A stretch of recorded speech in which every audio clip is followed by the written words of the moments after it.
What's up, everybody? I'm hoping, and I'm please hoping, that I get some people there.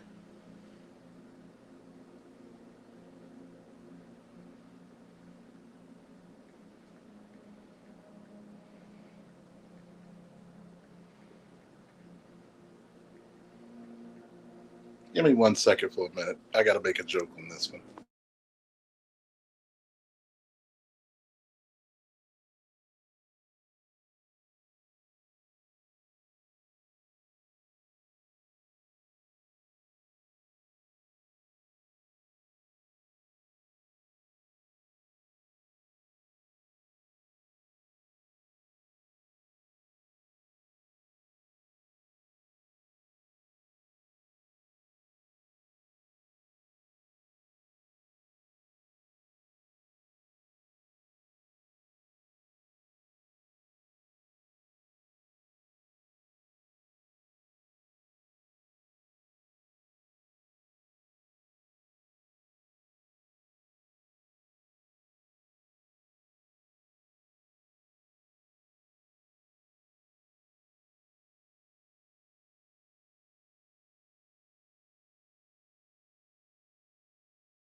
I'm back, folks. Who we got in the building?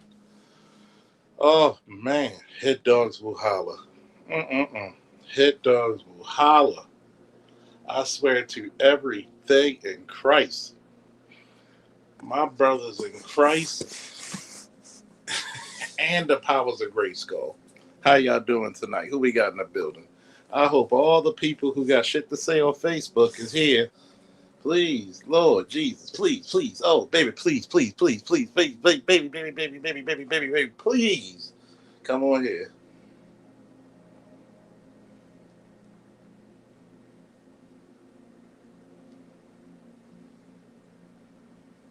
Like I'm in a shit starting mode, so if anybody wants to talk about this, I'm live on YouTube right now.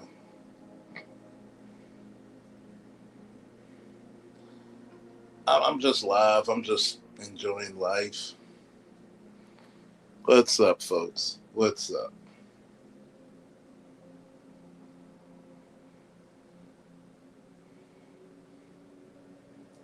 I think it's funny, right?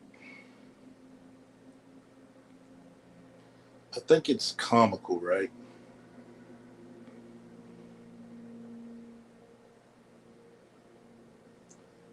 That women will talk about. I'm telling them they're not coming. People don't want to come.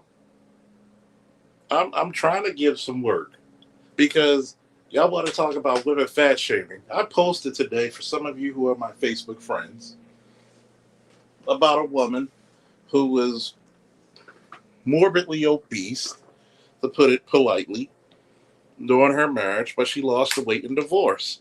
So of course, women will say it's she's dealing with all the stress of the men. When how many times women, and this is what a woman told me, a wise woman at that, a woman's appearance is the way she tells the world what she thinks her man truly deserves. Give me a second. I'm lighting some incense to get the mood ready.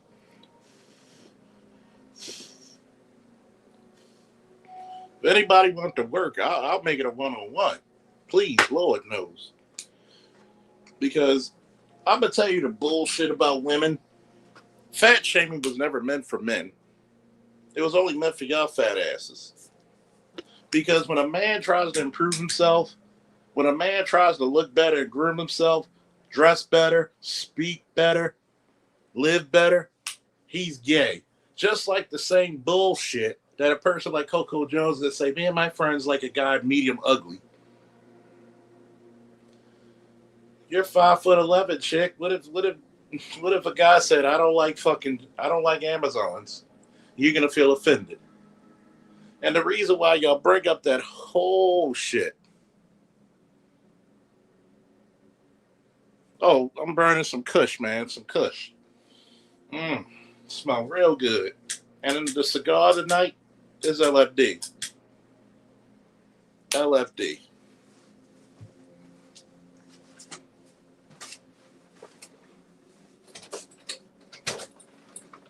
Yo, Chris. Hey, Chris.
I'm back, my niggas and my niggettes. I'm back. Sorry about that. LFD on the ground. We got VSOP cognac.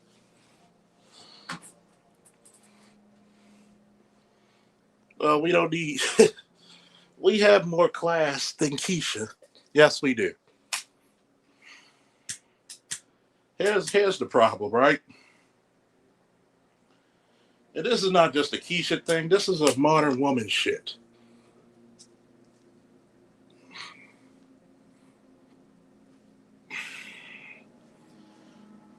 See, when a man is overweight, he's just overweight. There are no cute names for him. He has to overcome that. Okay? But a chick will come up with some shit called pleasantly plump or whatever the fuck she wants to call herself. You don't think she got to improve. This is the reason why I tell a lot of you men, stop expecting or taking bare minimal shit.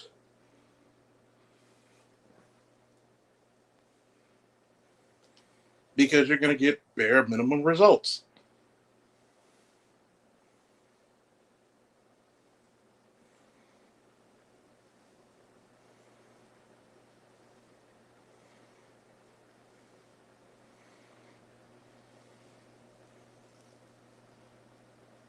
Sorry, the shit's dead.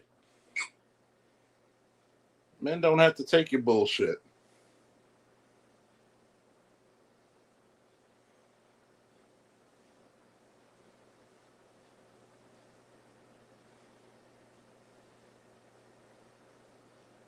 Stop taking people's bullshit.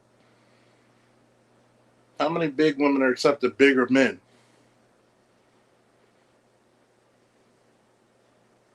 We don't want to talk about that shit, do we?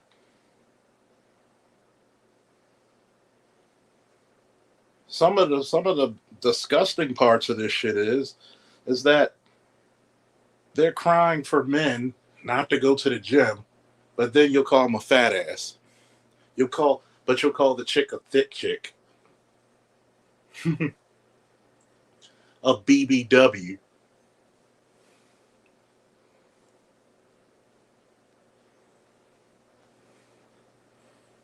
What about a HHM, heavy handsome men?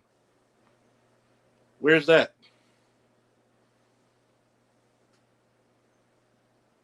Where's that? This is the only race of people that promote unhealthiness.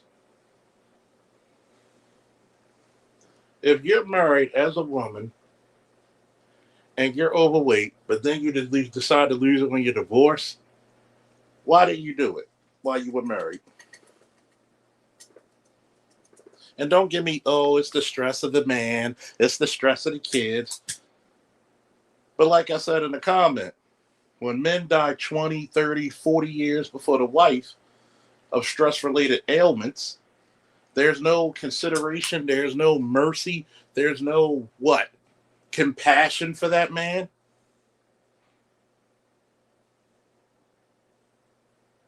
A lot of y'all dirty out there, man. Well, she got rid of the stress. Maybe she was the stress. Let's look at this, right?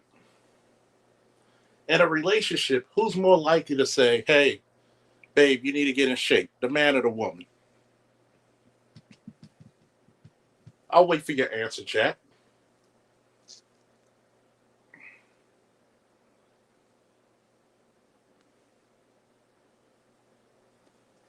It's always going to be the man, especially when it comes to black relationships.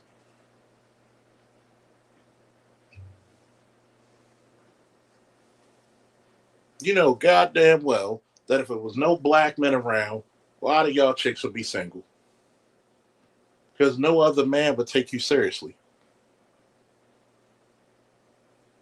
But y'all call us medium ugly. There's no HHM, heavy, handsome men.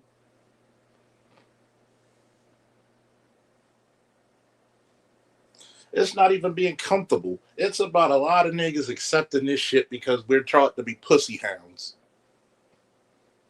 Women are not going to tell you to get up, get your ass to the gym. You tell a woman, come work out with me, that's rare.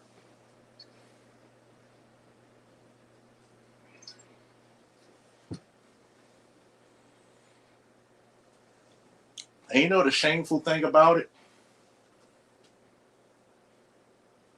There's too many women who say, I'm going to lose weight if the man's deserving. But then you wonder why you get the bottom of the barrel caliber men.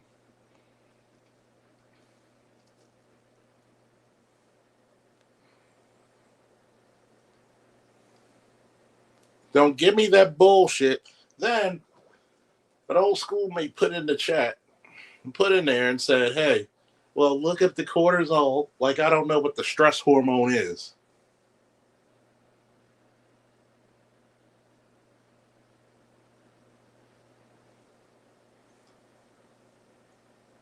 Overeating. Let me put it to you this way, right? Your great grandmothers and grandmothers did more work and were smaller than you. What's the fucking excuse? You could go back to the 70s. How many big women did you see?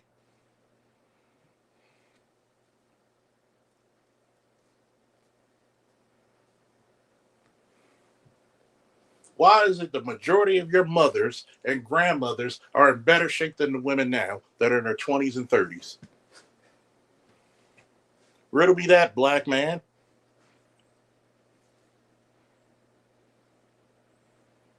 See, I'm going to say this. No new. In the black community, black men are raised to be cute. And I said this the other day, cute.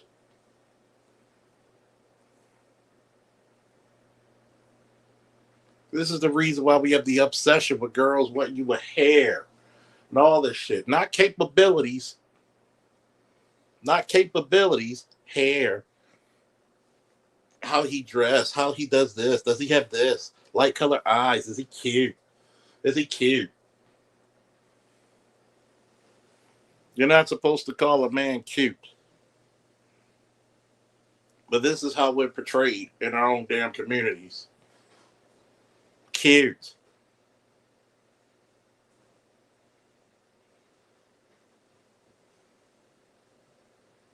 But yet, a chick could wear a bonnet and shorts that she can show the bottom of her damn ass cheeks. And that's just going to a graduation. How do I know? I seen it at my son's high school graduation. It was disgusting.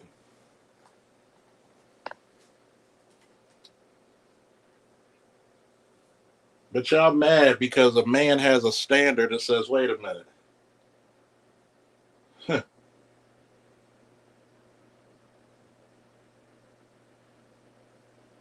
Shorty really needs to stop.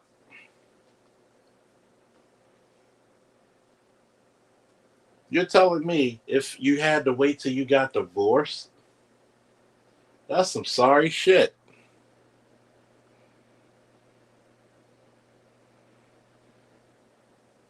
And what makes it even more disgusting is that women are defending this bullshit, but I expect nothing less. And you wonder why. And you wonder fucking why.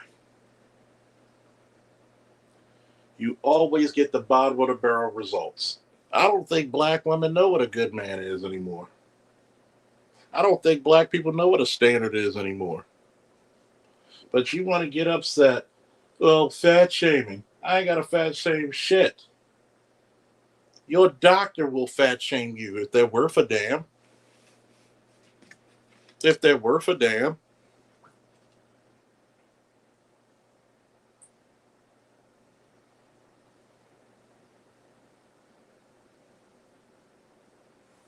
The saddest part is that you don't have to go what Charles Faulkner says. Medical science says this.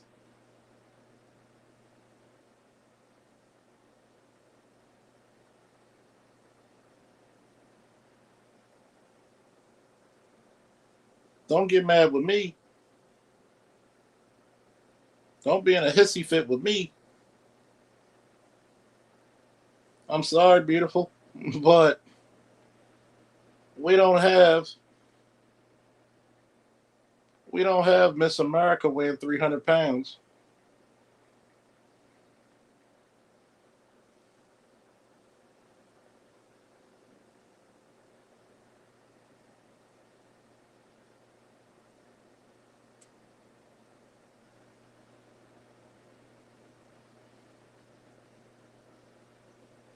One of the biggest issues in the black community is our weight.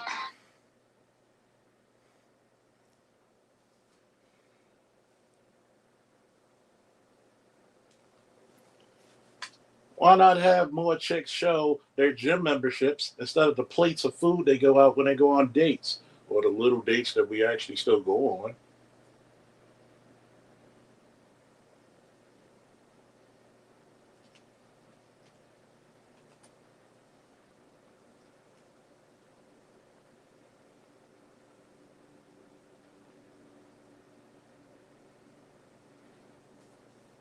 Nobody wants to say shit about that.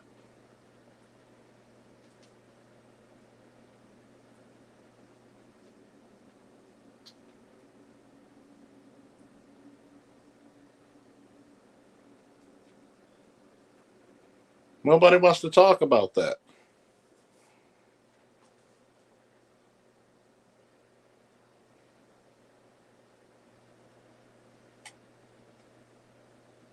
You can literally tell a chick you can prolong your life by decades,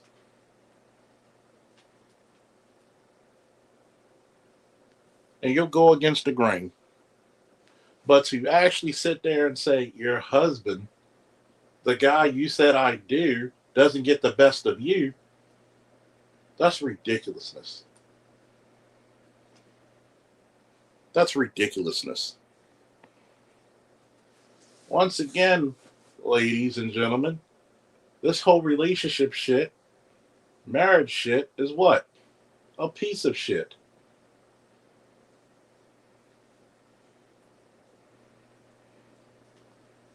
If you're not getting the best of that individual, why are we coupling?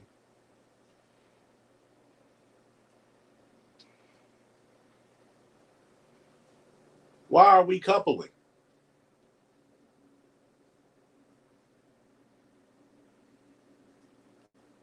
Strategically saying one of the biggest bills in the fucking world are medical bills.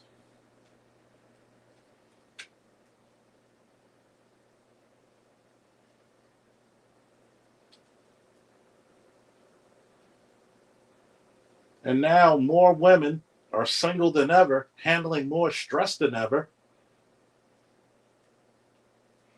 They're dying of stress related illnesses that they were not physically designed for. So that man and woman shit, we've never been equals. I don't give a damn what you say you believe that you are. Science dictates differently. But I guess science is wrong too, right? Well, black women are built different and all this other shit. Last time I checked, after a certain age, when puberty strikes, y'all get menstruals, right? Y'all carry babies, right?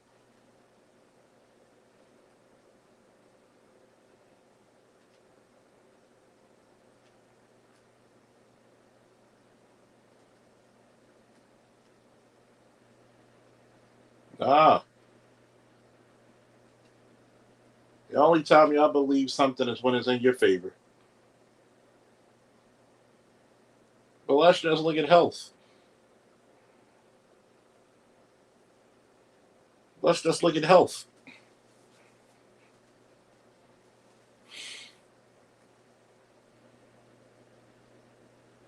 You're going to tell me we got the best healthy people? Let's look at the facts. Black men and black women have the largest obesity gap out of any demographics.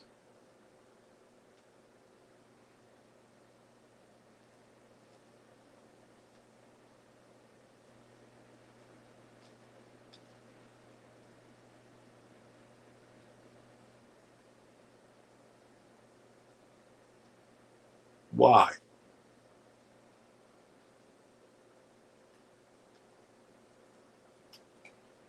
Why? Because of a lack of transparency and honesty.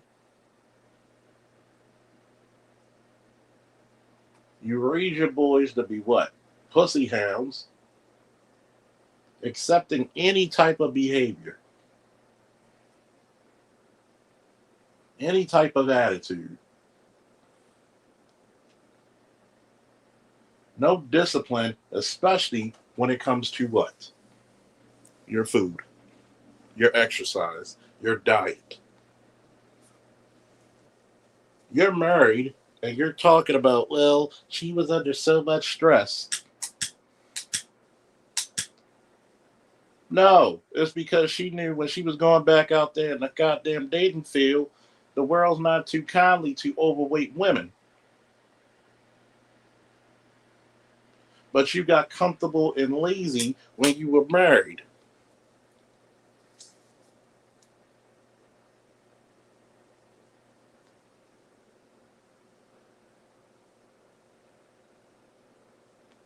Whenever a woman slips down, falls out of a tree, it's always a man's fault.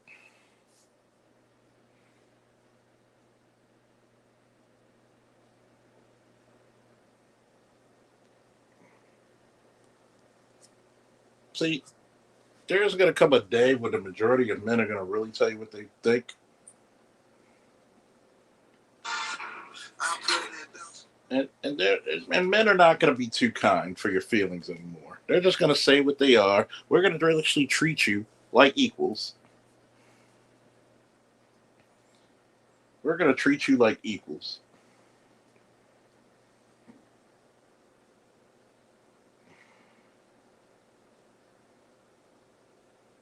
We're going to give you everything you ask for. I want you to think about this shit, right? You got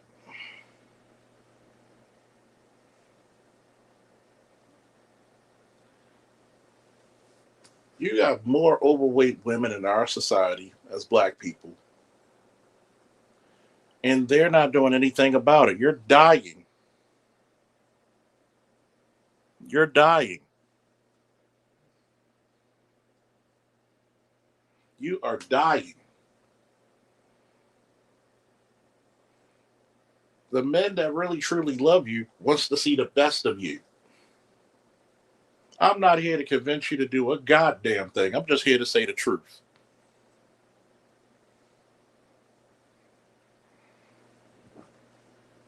You want to keep on this unreasonable subterfuge?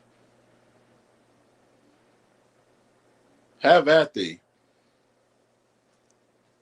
Because guess what? If a man's fat, he got to deal with that shit. He got to try better. I guess it's like, I see you next lifetime.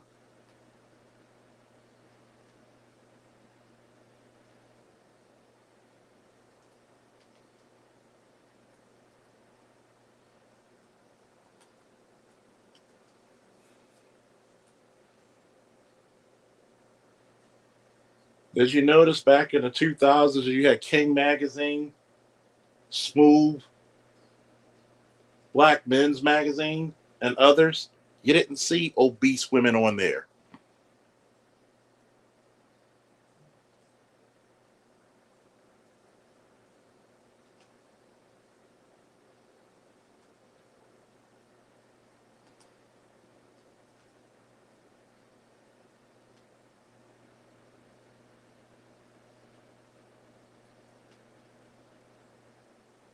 You didn't see that shit.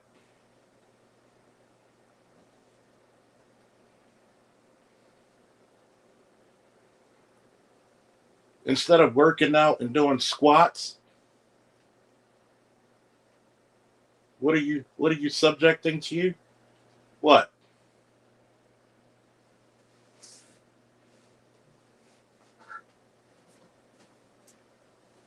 You're subjecting yourself to chemical alterations,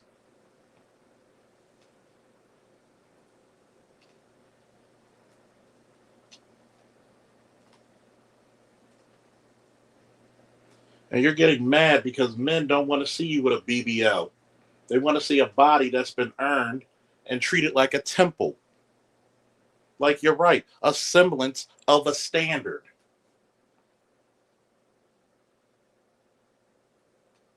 And the saddest part is you're dealing with the most egalitarian man on earth who'll accept all these goddamn crazy sizes of you.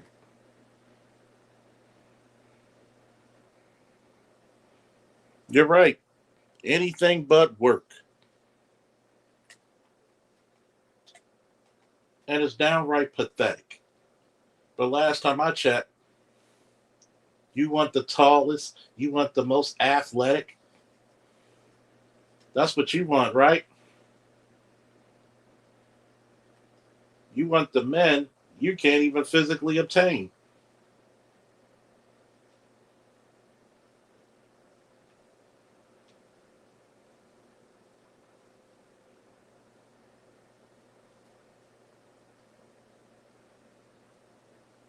We can't even ask you to be nicer to us, let alone a physical standard.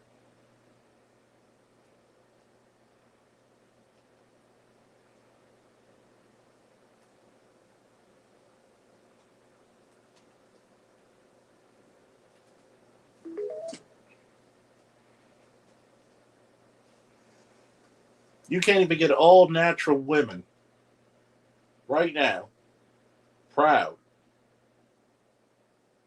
I want to look the best for my man. None of that shit. And we're supposed to take your bullshit.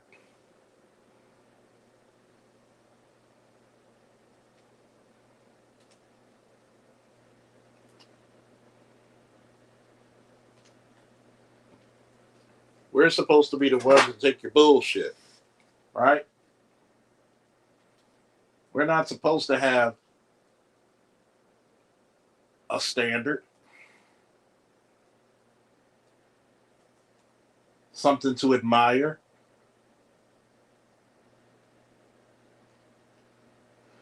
We're not even supposed to have a say about your body. But yet, we supposed to just shut up and marry you without any conflict.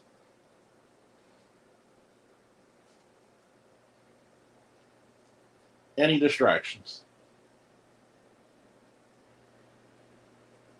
What the fuck do we get for the cost of our blood? What the fuck do we get? A bunch of obnoxious chicks?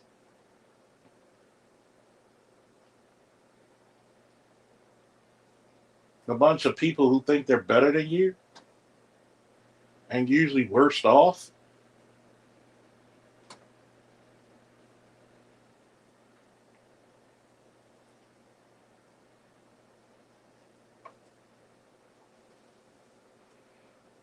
A bunch of ego.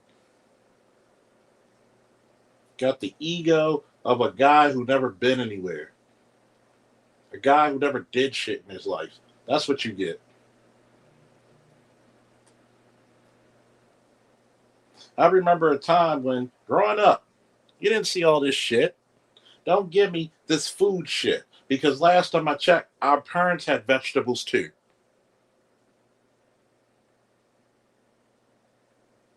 If you could work 8, 9, 12 hours, 16 hours, you can find 3 days a week for 1 hour a day to fix that shit.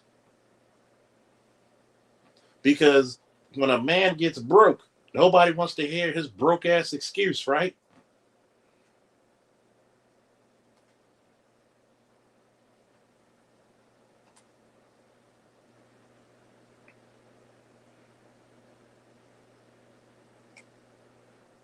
Nobody wants to hear his broke ass excuse.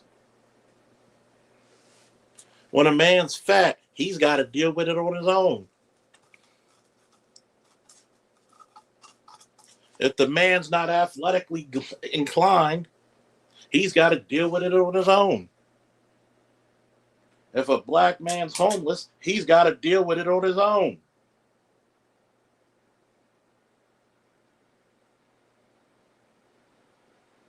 See, the difference is we have to look at reality. This is why we can't be equal, because reality says we're not.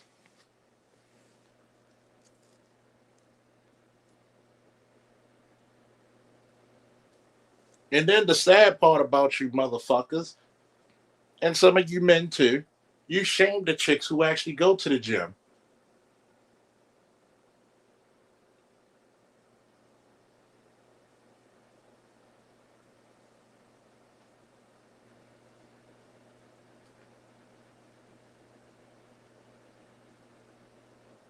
You shame the women that actually go to the gym, who take care of themselves. Because a lot of niggas don't want to say, I cannot compete. I don't want to compete for her.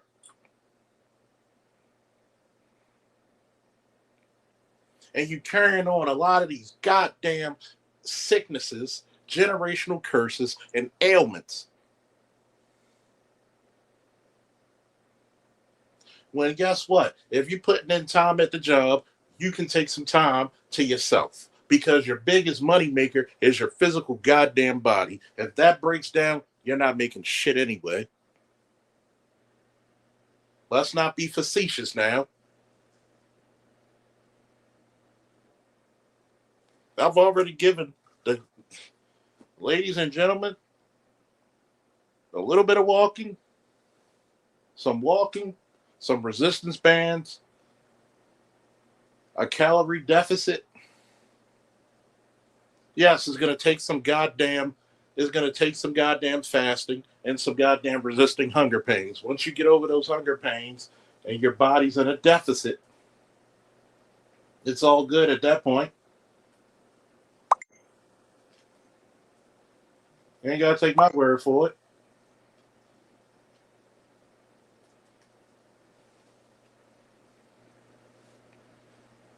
I'm daring the first motherfucker to get mad about it.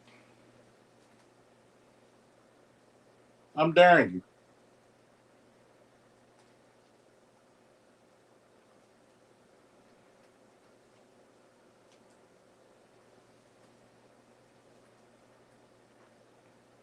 The problem with the black community is that we maximize mediocrity.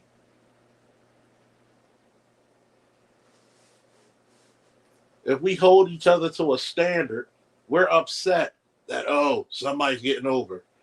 Sometimes people are going to get over. It's just what it is. It's just what it is. But if we stick to that standard, we're going to get better results.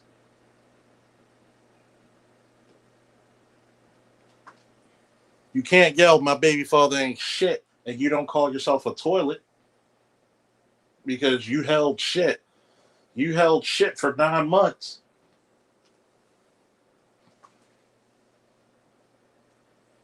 But we all know that you love them check babies. Oops. We all know that.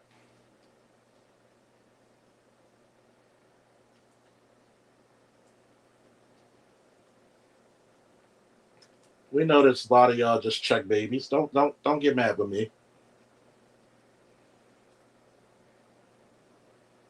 Don't get upset.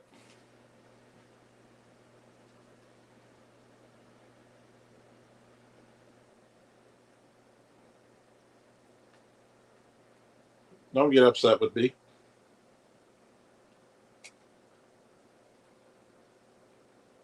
You can't say it's a oops baby if you're purposely fucking.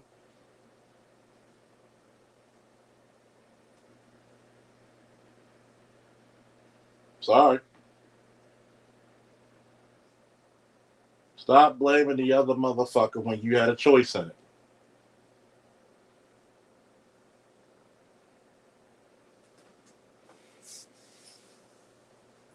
But you're gonna make an excuse for a chick who obviously could fix her fucking health while married. You're not the first motherfucker, June Cleaver.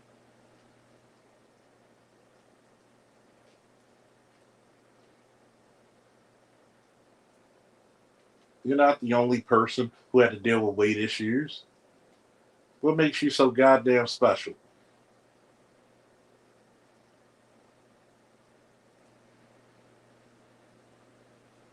What makes you so special? You got Ozempic now.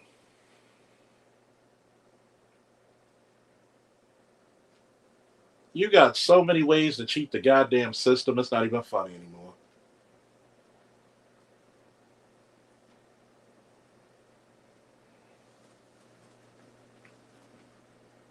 It's not even funny.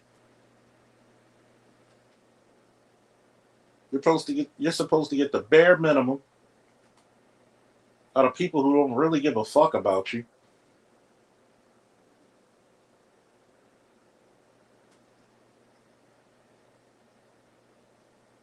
I can't even trust you to raise my children properly.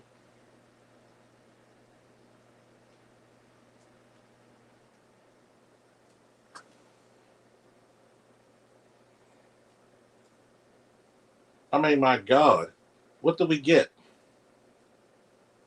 What do we get for this shit? What do we get?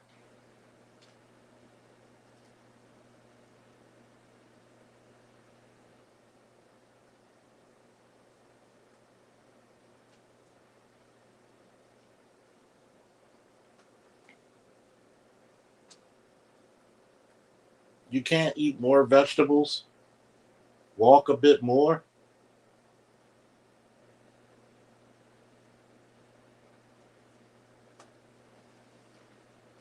What is it? Just tell the damn world I'm lazy. I don't think that I'm worthy of shit. And we'll keep going.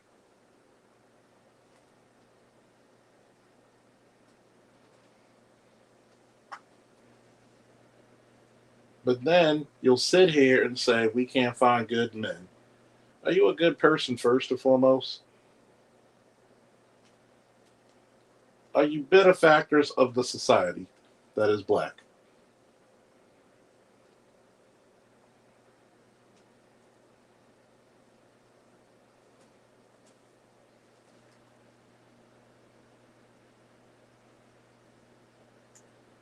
Let's claim it out real quick.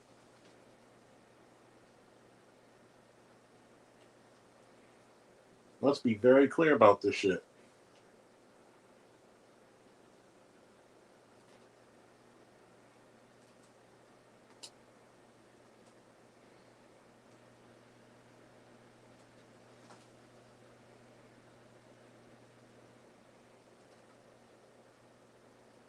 There you go. Black men even like thicker women. But you can't go to the gym and say, hey, I'm going to give my man giving me the best that I got. We can't even get that on Anita Baker love. We can't even get the best that you got without some type of heartache and strife. But we sure could get a motherfucker who's 300 pounds and think they sexy. Sure could get a motherfucker say they want medium ugly men, and these are the men you marry.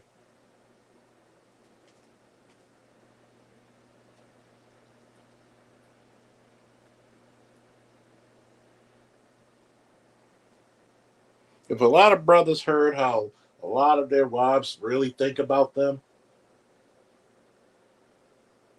it would be mind boggling.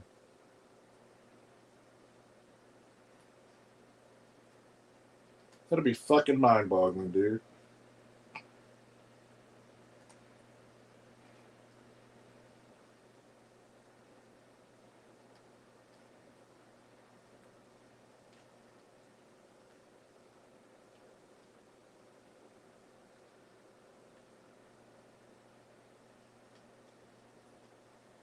I'm just looking at these posts about what will men do if they can't date? Same thing we always do, Pinky. Live.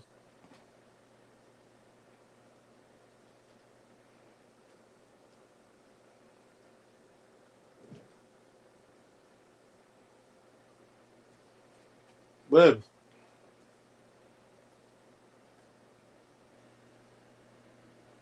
I must really think we getting the best products out here, dude.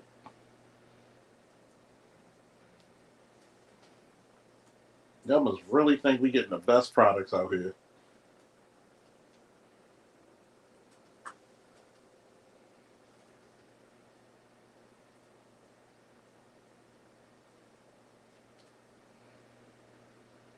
And it's not even about dating out.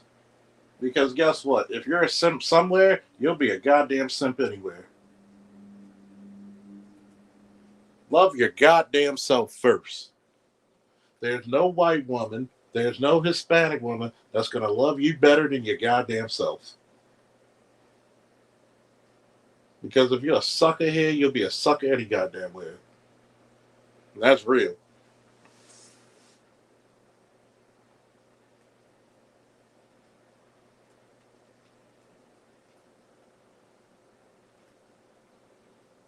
Realest advice I could give you. Love your goddamn self first.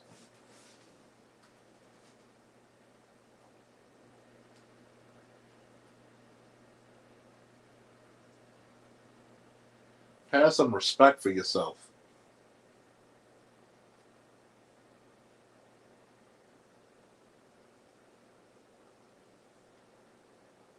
Stop accepting bare minimum bullshit.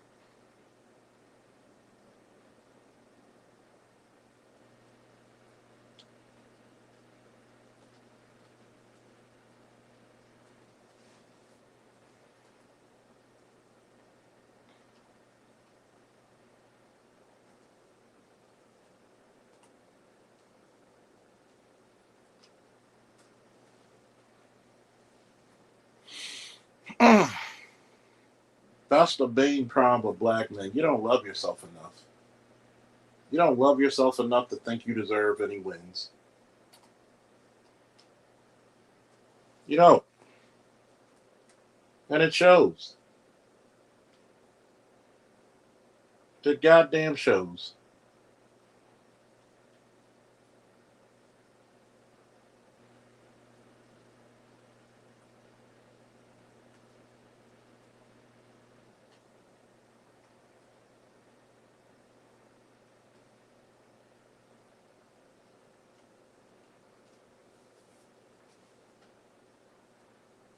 Too busy trying to impress a chick on a date.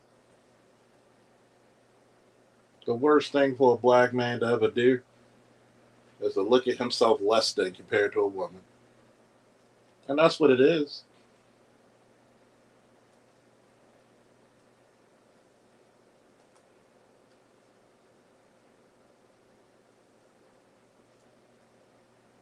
That's the number one thing what it is. You're not going to get any prosperity. You're not going to get any respect in the outside world until you respect yourself first. What standard do you have, Negro?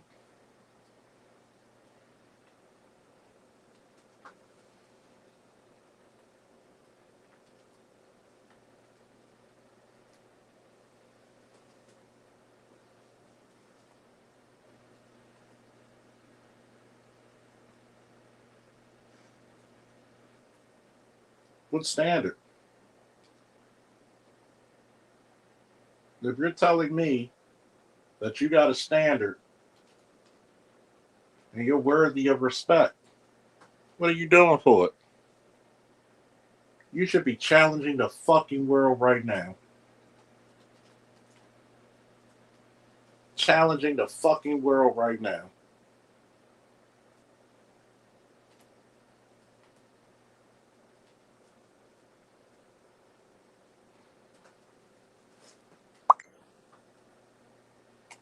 But you won't.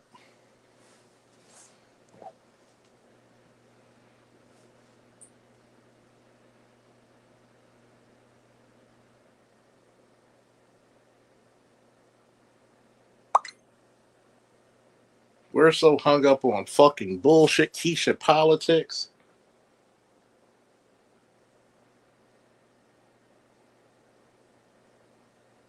I can show you about three or four, five beautiful black women on Instagram who work out consistently.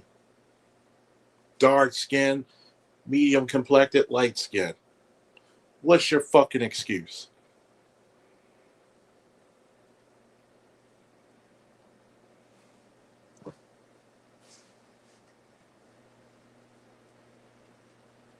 What's your fucking excuse?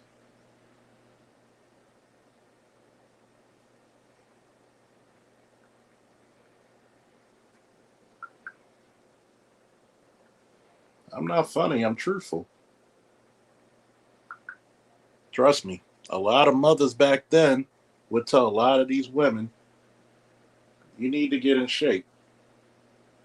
Just like if a man gets out of shape, he needs to look like something for his woman. Everybody asks for equality until the question gets flipped back on them.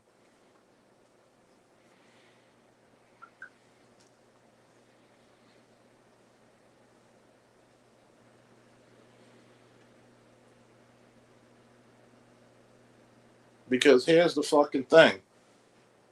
Don't tell me about stress. When I've seen people go through stress, go through abusive relationships, and actually make it, both men and women.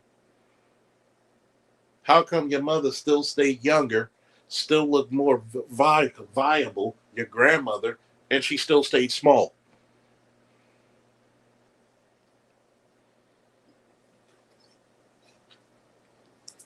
How is it your grandmother had 12 kids and still stay at 150 pounds and sometimes less? Riddle me that. I've answered yesterday when I had my Q&A why you don't see too many young men active.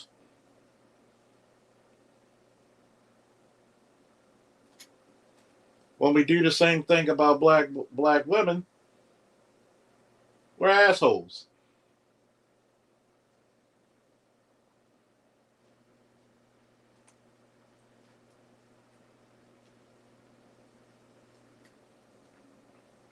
You're not supposed to have a standard.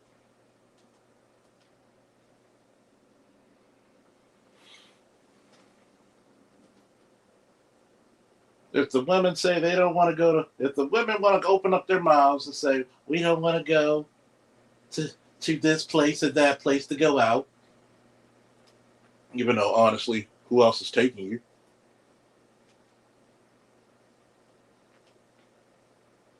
Let's be factual, actual. Let's be funky, monkey.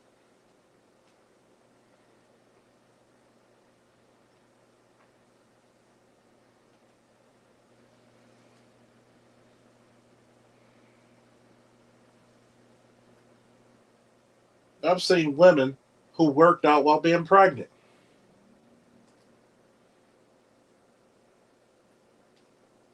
Everybody gonna say, well, everybody's different.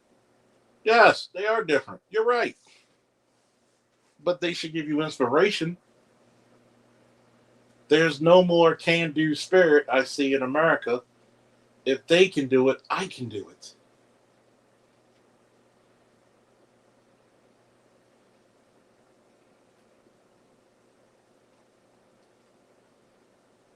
Too many people just want to be the same old nigga, right?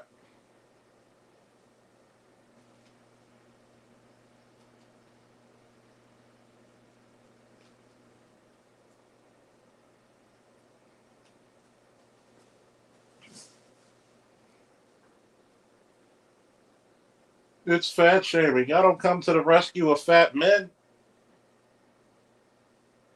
If a man gets turned down for being too fat, there ain't no fucking mercy for him. Let's not be coy about that shit either. Let's not. Let's not be fucking coy about that.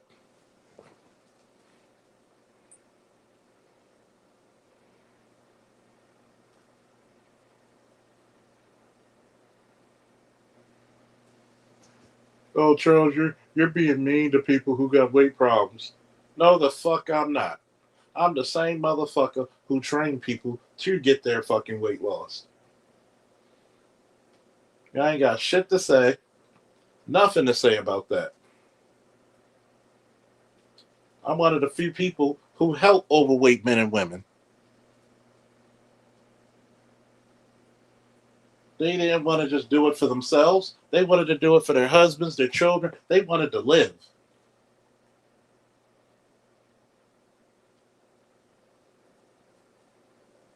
And then people want to get those aha, I'ma show him moments.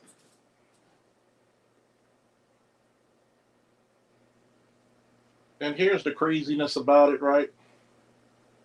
I've said it once and I'll say it again. A lot of times for brothers, if your woman loses weight and you're not in shape, you got like 6 months to a year before she leaves you and cheats on you.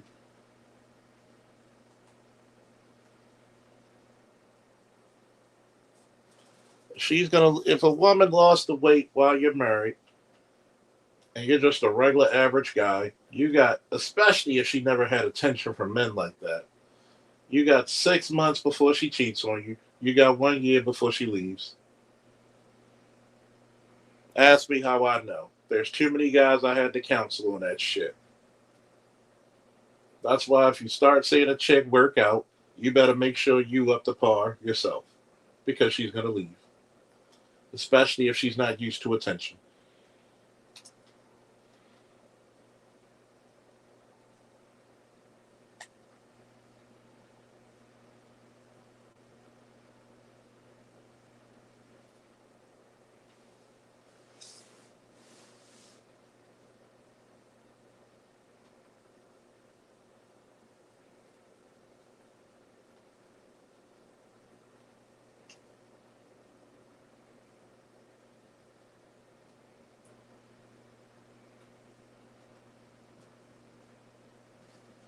See, I'm gonna tell you the real difference between men and women. A woman can lose her job. A man's not gonna put a deadline on her to get another one. 9 out of 10, that brother usually gonna pick up either more hours or another job. But if a sister loses a job, brother gonna take care of her. But if a brother loses his job, you got 6 months to a year. Let's stop it. We act like this shit isn't a common occurrence. That it's almost textbook, man.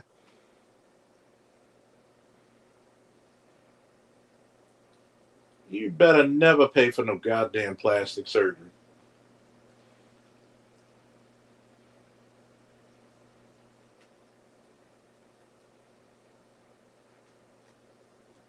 Paying for some damn plastic surgery. Nigga, please.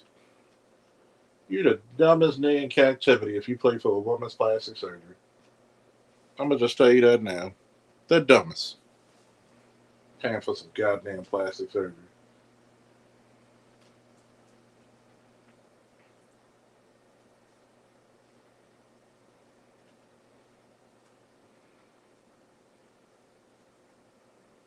Y'all niggas need to stop that bullshit right here, right now.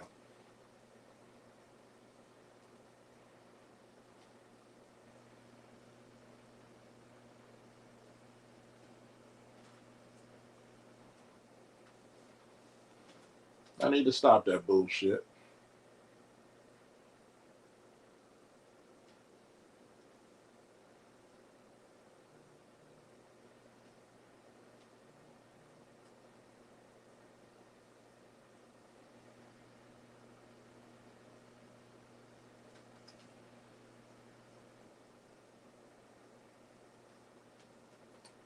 Guess what? If they can complain about us, what's good for the goose should be good for the gander.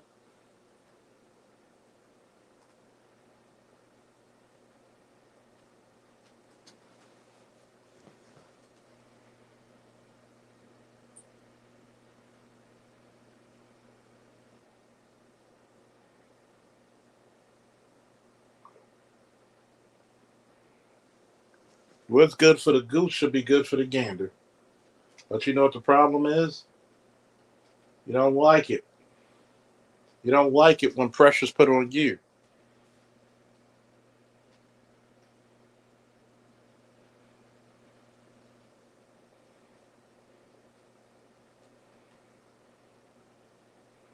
You don't like it.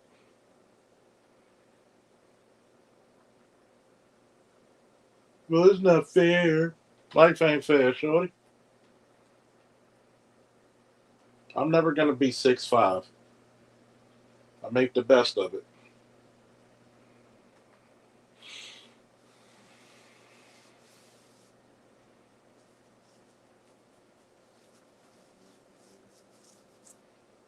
I want you to think about it.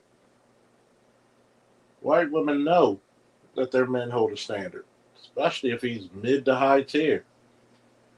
They know that, goddamn it, if I don't lose this damn weight, he gonna find another bitch.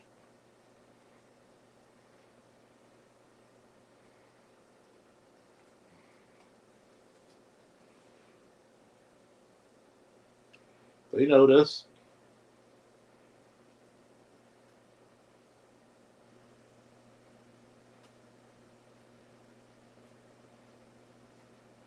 They know this very well.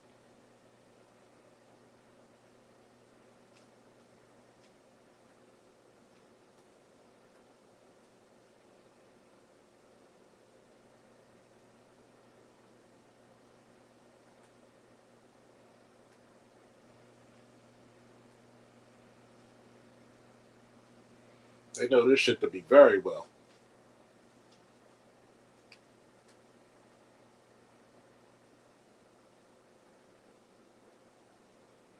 Standards is something the black community don't like, do we?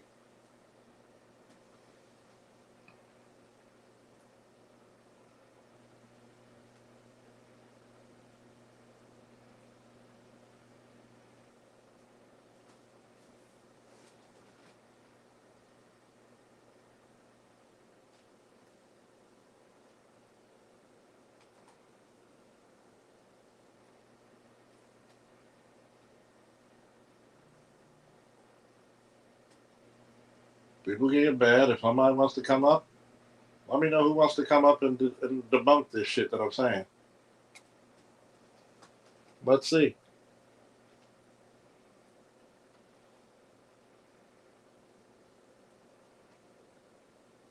Because if we had to put the same requirements of you being a certain height, you being a certain weight, you don't like it, right?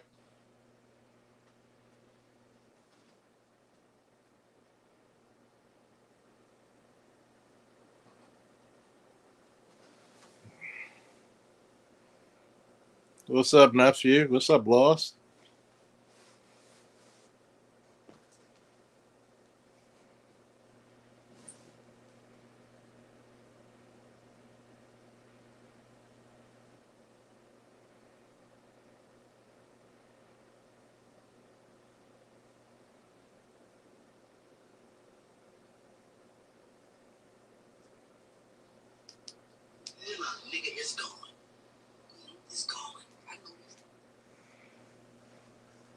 We got to say this and be correct about it.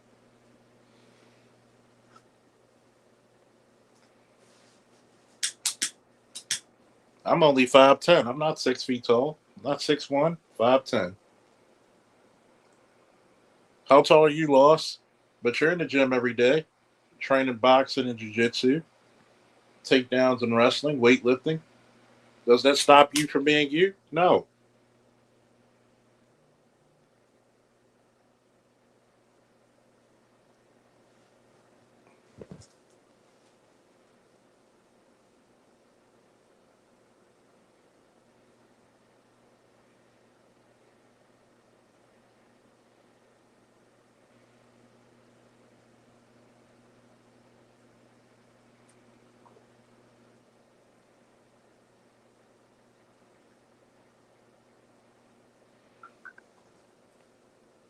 Five six.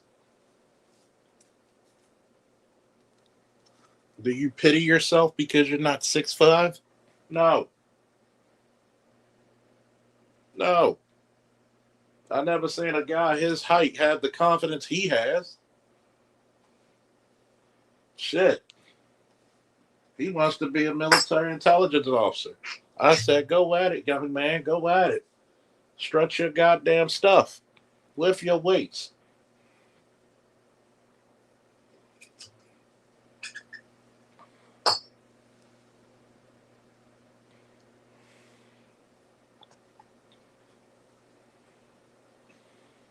Hell, I'm 5'10", but I can lift weights that most people in the NFL can't.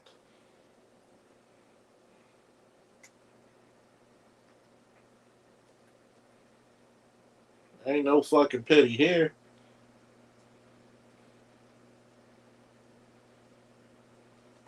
Fuck all that. Shit. Dick too big for all that shit. Don't pity shit.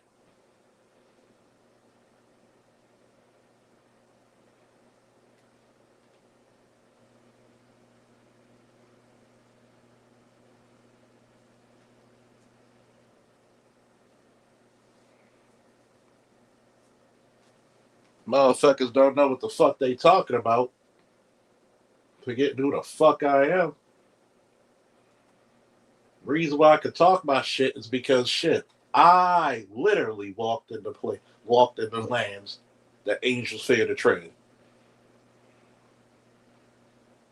If I hold myself to a goddamn standard, why can't I hold things that I protect to a goddamn standard?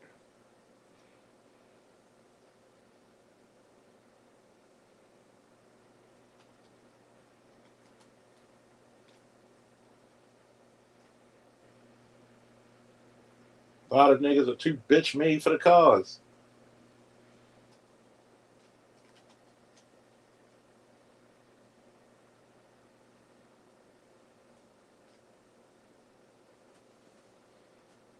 Oh, trust me, one of my Facebook posts pissed me off. Niggas don't know. Niggas mad because you know I'm telling the truth. You little fat shaming. You want to get mad because, oh, niggas are fat shaming. Yes, they should. It's called having a goddamn standard. But we supposed to be proud of bitches who say, I want a nigga that's 6'2". If you the corny nigga who won an Oscar, you can't say shit either, right?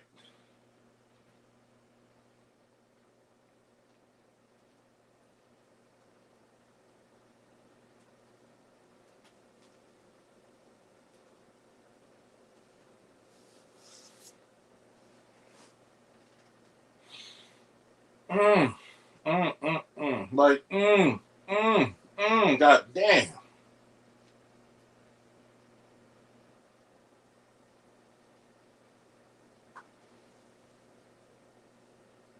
I want people who's detractors. It's been a while since I had detractors.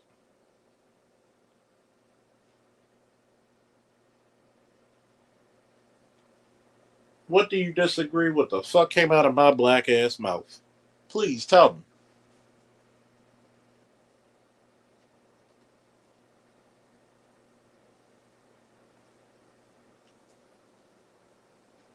I'm one of them.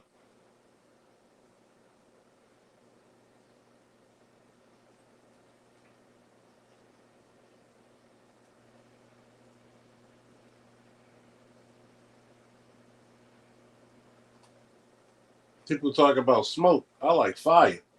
Flame on, Human Torch, Johnny Storm, motherfuckers.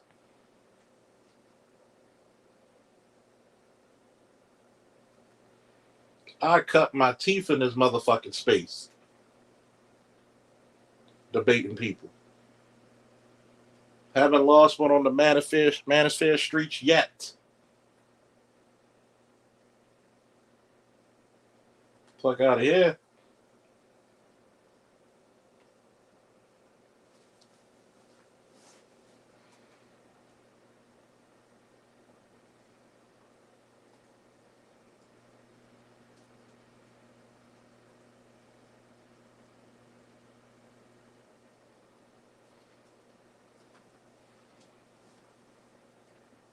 See, a lot of people are gonna make me a pissed off version of myself, and I'm trying not to do that. And really, I'm not even just pissed off. I'm just vocal than a motherfucker. Don't forget to hit the cash app, people. Don't forget to hit the goddamn cash app.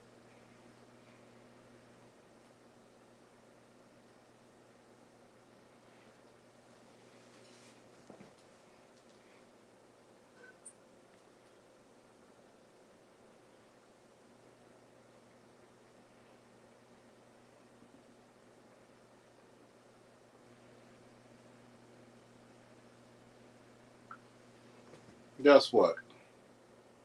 Don't complain. I tell a lot of people, don't you complain. Especially when you had shit in your favor. Especially when you had shit in your favor. Don't you complain.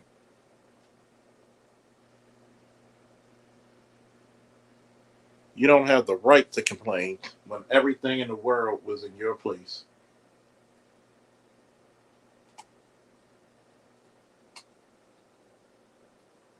Everything in the world was in your fucking hands. And fumbled. You did.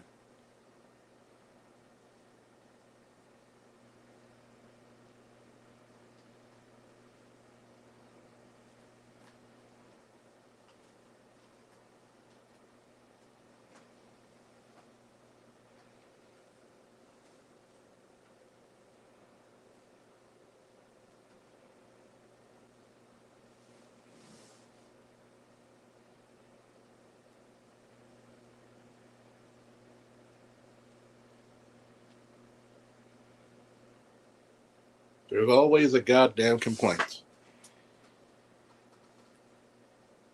You can't go. A lot of you are not dating anymore because men are sick of you. And you got the audacity to say, I don't like Ruth Chris. What the fuck do you eat Ruth Chris all the time? Who are you? You acting like these luxurious lives you live, and you live on Greenbelt, live in Park Heights. We're not rich ass people. Stop that. None of us are. Some Ruth Chris.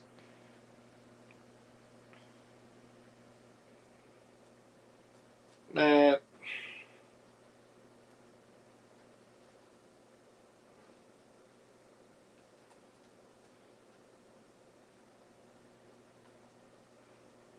man, let's just talk some real shit real quick.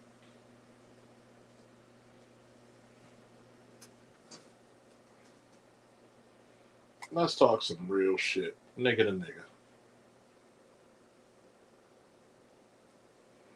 Some real shit.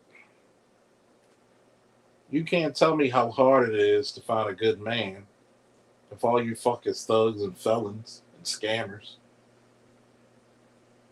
Those are not the type of men you build a society of strength and healthy children by. They are not. Sorry. Not sorry.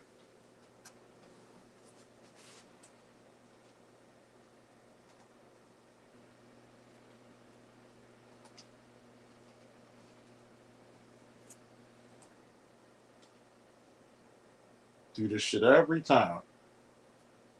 You claim you want the best, but what do you fuck?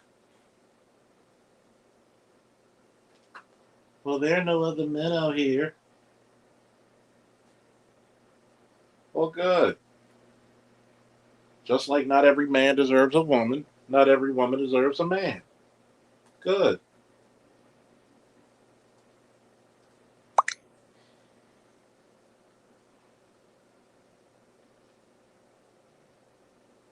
If you don't fit the bill, don't worry about it.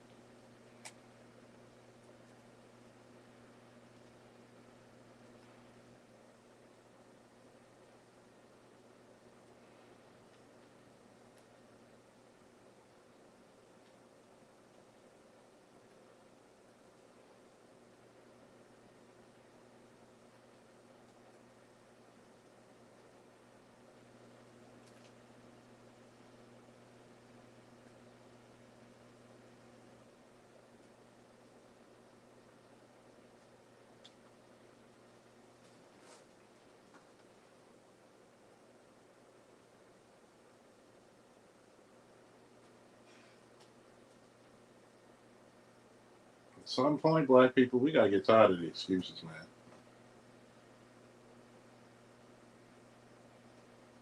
We gotta get tired.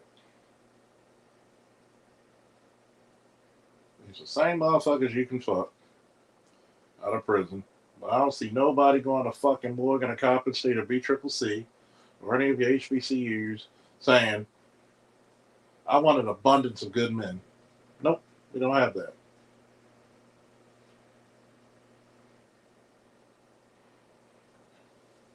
We don't have that.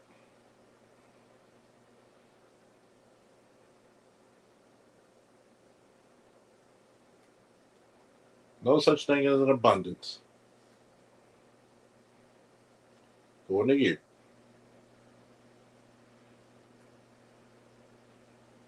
According to you.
Oh, sorry, I had to concentrate. I had the best comeback in Call of Duty history. I'll post it later.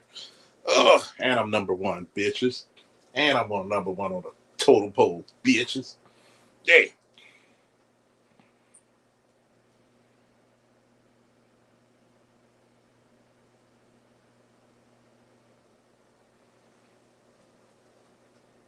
Now, here's the guest book.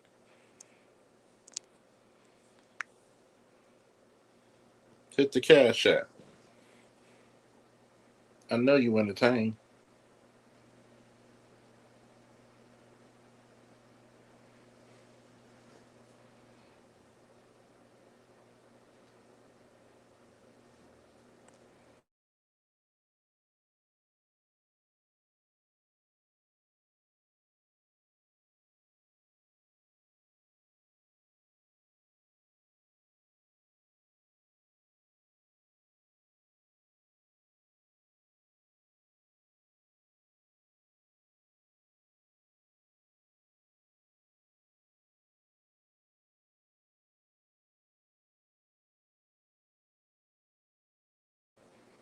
I'm sorry.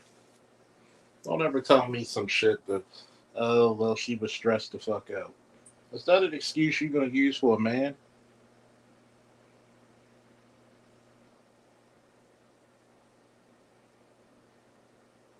That ain't the same excuse. I don't want to hear that shit. Because for some odd reason, a man's got to stay tight and right.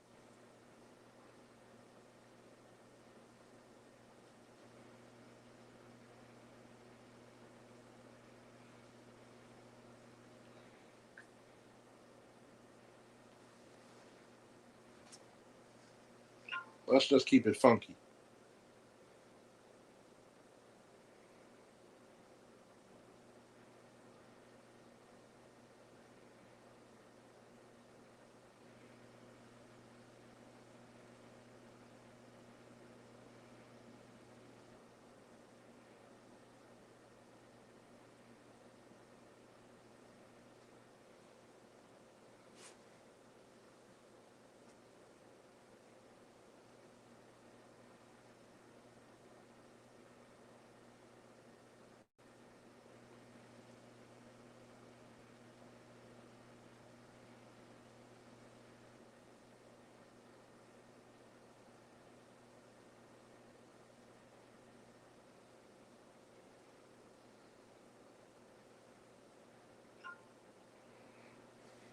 Anybody coming aboard? Come on. Let's talk. If not, I'll end this shit.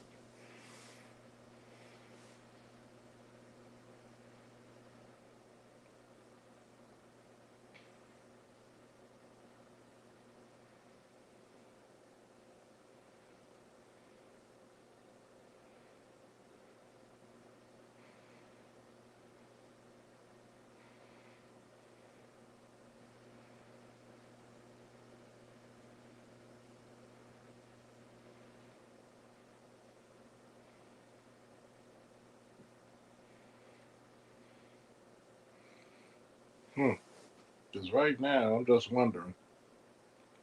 Everybody wants to have their issues, and I get it. Everybody's going to have a preference.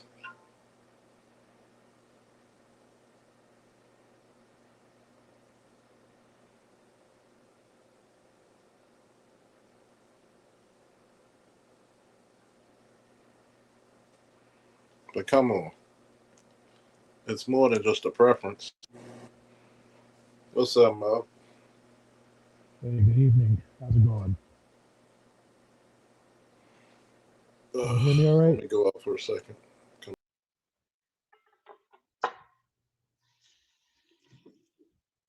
Can you guys hear me?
Hear me?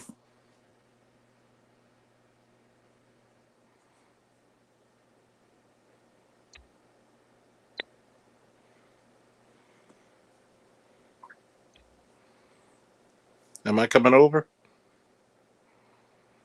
Ugh, let me try this. Yeah, you're coming over. Can you hear me?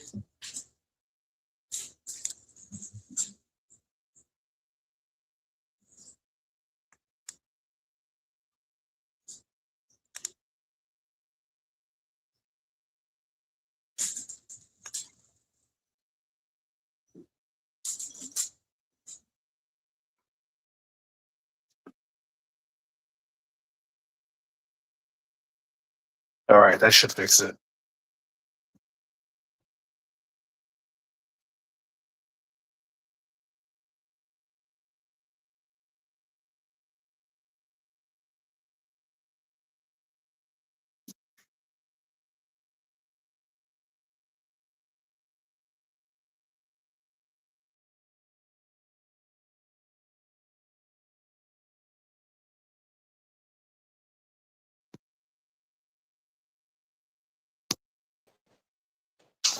Hey, what's up? Can everybody hear me now? Hello? Yeah, I can hear you. Can Okay. you hear me? Oh, yeah, by the way, Florida prosecutors have dropped a domestic violence case against ex NFL star Marcellus Wiley after finding that none of the evidence from his estranged wife against him added up. City boys, city boys, city boys, city boys. 10, 15 years ago, he'd have been up Shit's Creek.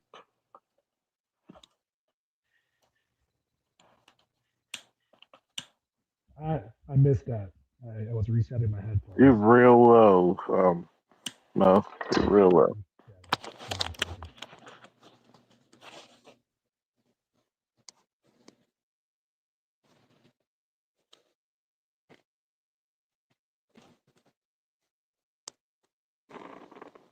Correct. I was using my headphones, and there's some issues sometimes with it. But can you hear me all right? Yeah, I'm just turning you up. Yeah, you're much better now. 10, 15 years ago, he'd have been up Shit's Creek. Who was that you mentioned? Marcellus Wiley, ex NFL star. Remember when he was like, oh well, when BGS had that show about his wife now filing for divorce. Yeah, I remember that one. Oh yeah, domestic violence case. Mm-hmm. Yeah, it's like the default. It really is the default. I feel sorry for women who actually have cases of domestic violence. They're not going to get the real help Yeah, because of all the false allegations. Right.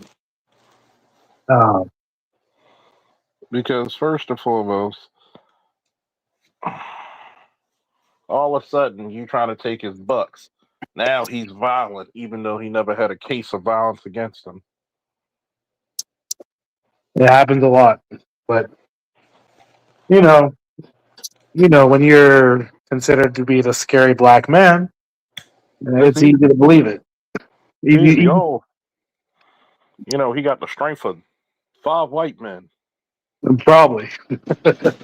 But even then, like, just because someone is big and strong doesn't necessarily mean that they are out to do violence.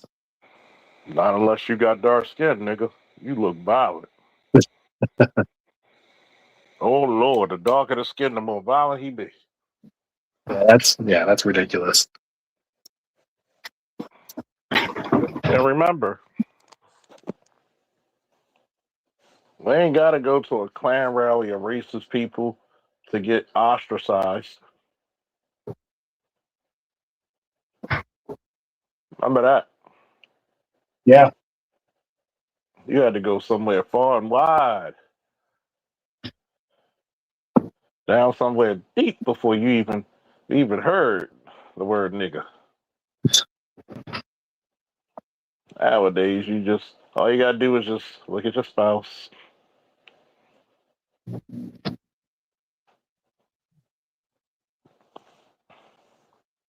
Well, I No. mean, you know, I think that's a very, I think that's a miss, kind of like a miss, a representation of what was really going on. Right. You didn't have to go down to the deep south to be called that. You got to realize that there are more sundown towns in the mid east and the north than there were in the south, partly because they're trying to kill all the slaves who are going up north and keeping them out of town, the escaped slaves. So, that's the progenitor of the sundown town before the Jim Crow era. So, Get your black ass out of town. pretty Ooh. much. Uh, see, you got to think of New York back in those late 1800s was a really, really fucked up place Yeah. because if you notice, all the gangs there weren't black. Oh, yeah. They were Italian. They were Italian and they were Irish. Yeah. No, before they became recognized as being white, Hmm. they were some of the worst. They were ruthless. Oh yeah, they fought with knives and shit. You saw the movie Gangs of New York? Yeah, yeah. Yeah, they should put a caption in that shit. Not one nigga was harmed during this movie. One nigga. Yeah. I mean, it's interesting when you look at history, right? You look at history, you really see like the absolute violence. You and it's not like that there weren't violent there wasn't violence, in the continent of Africa, right? Hmm. Or the Native Americans, they were scalping each other. But man, on a global scale, you know, you have the superior technology of firearms or whatever, just because of um, kind of your location and luck, not necessarily being smart, just location, luck, and interact with with Asia and whatever. You know, But you gotta realize is that, these are the same motherfuckers that said, we'll give you Jesus even though he came from your loins. yeah. Well, the Jesus they gave was a different version. Yeah. You know, the Hey, if Jesus, you give us your gold, we'll give you white Jesus. Well, 50% more whiteness. I swear to God, man, you keep letting them tell your story. Booker T. Washington will look like fucking Justin Bieber.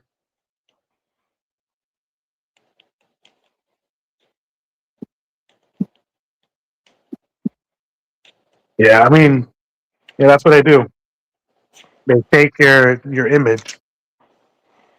You take the black man image or the stories, right? Black, brown, whatever. They put it. They pick which stories to add to the Bible. They tell you to they leave certain things out, like, and they put stuff in like, hey, don't contact mediums. Don't do all that. Don't explore all that other stuff. Um, you know. Matter of fact, this whole Bible thing, it's the Middle Ages. Nigga don't read. Nigga don't read. And then you can't even get a nigga to actually read. Well, the Bible really wasn't ever for the masses to read, right? Because the Bible wasn't written in the vernacular of the time, right? Yeah. And a literacy rate back then, back at the start of Christianity, was pretty low. So That's right. it really That's wasn't Bible. meant. It was meant to hold up and say, I got the holy book that I can read. You better follow me. And you can just kind of twist it around to kind of suit your needs. You know, it serves its purpose. Hey, we got all the people in the building. Damn. The pimp on the street gave you a day off? Oh, shit. Either that or you gotta heal your asshole. But anyway. How the hell we could- Oh, man. Well, you gotta realize, some people work hard for that money. His jawbone is sore. But anyway, back to the story. Yeah, I mean, if you really think about it, um, there's this programmed. So, like, if you look at the Gnostic Jesus Christ, the Jesus Christ from the Gnostic point of view, um, and when I say Gnostic, it's really more of a collection of different early Christianity, and they saw Jesus as not someone who was necessarily unique in terms of what the Son of Man could do, you know, in their little terms, but someone that could do those things that were achievable by even us as ordinary people. That was the whole lesson, pretty much saying that Even, you the individual, really is like a god on this planet. even Jesus said, "You'll do greater things than me." Yeah. What's So up, ABM? Oh, go ahead. so it's almost like, in my opinion, it's like, the I don't want to offend the Christians, but you're believing in a religion that was pushed out by the Roman Catholic Church, that has picked and chose the different books, right? Yeah, the Ethiopian Bible definitely has other verses like the Book of Enoch and Book of Giants and all the other stuff. Some stuff that you can also see in the Dead Sea Scrolls. Yeah, that's more of a yeah. Those are, was it the pseudepigrapha or the other texts that were added or that were taken out by what, Council of Nicaea, Council of Trent, where these dudes came together, picked out the books that didn't fit the agenda. Like, You know, we got to take out the books where it says we can't ask for more money. yeah, pretty much. Or the books specifically that say that you could connect with the divine directly, um, because they wanted people to connect via the church to get that money. So that's what it really comes down to. And if you really listen or think hard about it, a lot of the philosophy, a lot of the stuff about you know being seen as potentially gifted in that way, because you're made in the image of God. Um, it's it's not something that an institution would You gotta like have for them. people to have. Like, they don't want the individual to think of themselves as powerful, able to influence. Yeah, Um, they don't want you to have dominion over oneself. oh yeah. Now, here's the thing. Like, here's why I like to get into a little conspiracy metaphysics, right? So, there's actually the CIA document that was released via the Freedom of Information Act, right? Um, it's called, I think it's like the explanation of the gateway process, right? Um, Pretty much mentions the universe is like a holographic universe, Mm-hmm. meaning, and that we are holograms within the hologram. So pretty much a part of the whole, yet contains the entirety. pretty much in a metaphorical way saying that you as an individual have a way of influencing the universe. You see that in there. You actually see it in other spirituality as well, like some of the mainstream stuff as well. Um, and then the African stuff and the Obeah and traditional or even the hoodoo stuff. Like there are principles there that tie into it. But what I'm saying is, you know, Christianity is this. It's a religion that's there to make slaves. You Yeah, know, um, very and easy. To, yeah, and that's also been my gripe with especially the black community in America, in Africa, and even in the Caribbean is the slave master's religion being pushed, hoisted, or thrusted upon us unwillingly to kind of mind rape us into submission. You know, it's you know, it's you one of know those things where control and how you view your image of God. I could control you, exactly, exactly. and one thing they successfully did was infiltrate the woman because she has the earliest infiltration on the children. Yeah, from the start. And this is the reason why so many you see the black church the way it is. It's not built for men. Where do you see the masculine leadership? You think we would have a bunch of gay men if men were actually in charge of the church? No. No. Probably not. Probably not. It wouldn't be. People wouldn't be influenced to go that way. No. And that's one of the things where, people don't want to tell the truth. That you've been bamboozled this whole time. And I don't have anything against anybody of the LGBT. But let's just talk about it. We're going by scriptures. That's a big no no. Yeah. God still loves you, though. That's also part of the scriptures. He loves every sinner, whether you believe in it or not. That's what they said. You know, I don't think the Bible really does touch upon homosexuality. It just No, never. But it never ever mentions that it's ever the real the natural path of things. no. It And never ever it never elevates that or talks about it like it has any purpose or even you know it's just not the thing. So yeah, I mean Christianity does not support it. I don't know if it like supports violence or the it supports from like the violence. whole. And that's It sad. definitely supports violence. It Well, definitely, yeah, I God mean did a it good support. way. That Old Testament God was smiting the motherfuckers. Oh, the Tell you Old what. Testament is mean and vicious Oh, yeah. Yeah, and Sodom and crystal Gomorrah. clear. Sodom and Gomorrah, definitely. I Well, but in Leviticus, I think that's true. That's true.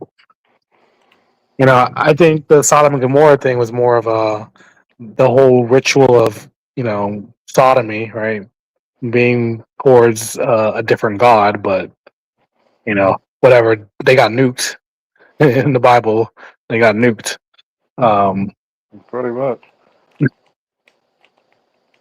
You think, and people don't like it because, when it comes to natural order. And yeah, that's that's one true. thing I talk about natural order.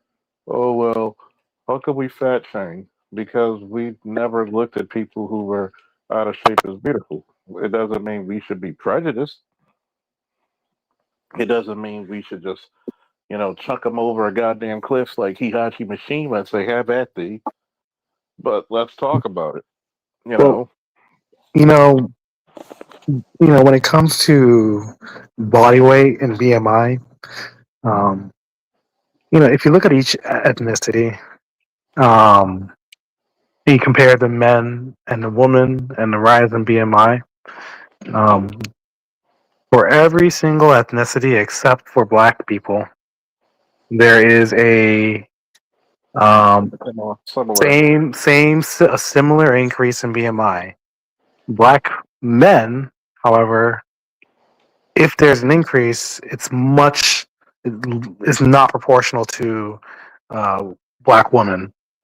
Black women has a far greater increase compared to their men than any other group of women, and you got to tie that into the fact that that's the only community in the U.S. that's a gynocracy Mm-hmm. only because they get to I'm set the rule.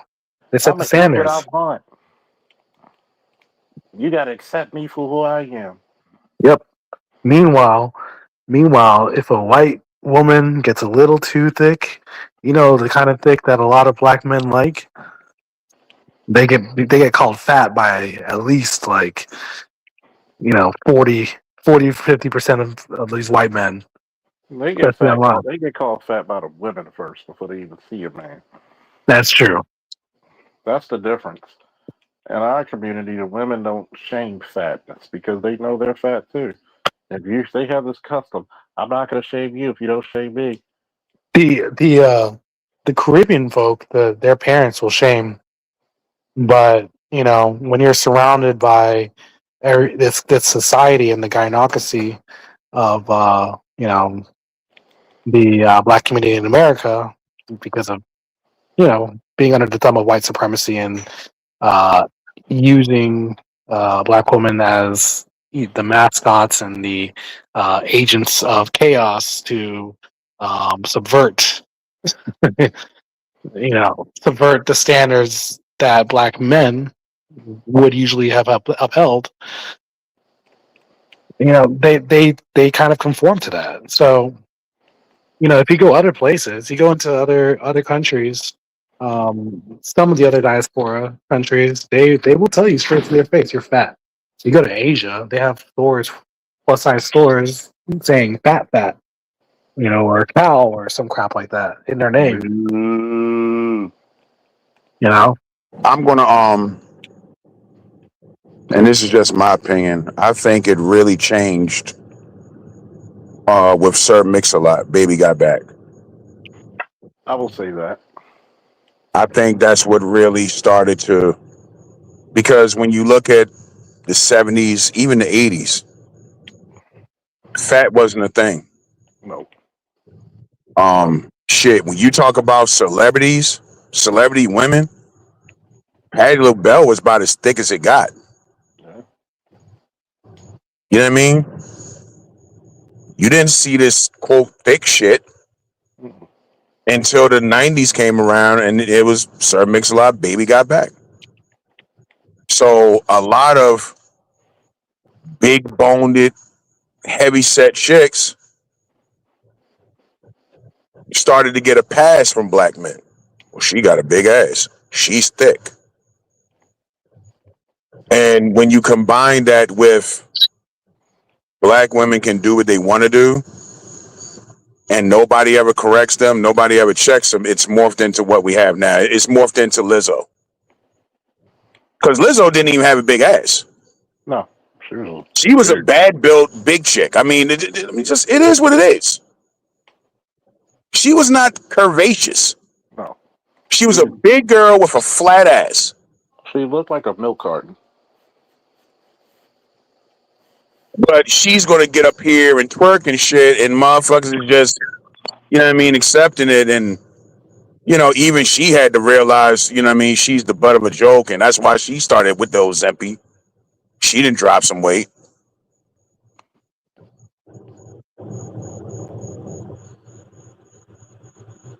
And you have it where as though you got big chicks out here talking shit now.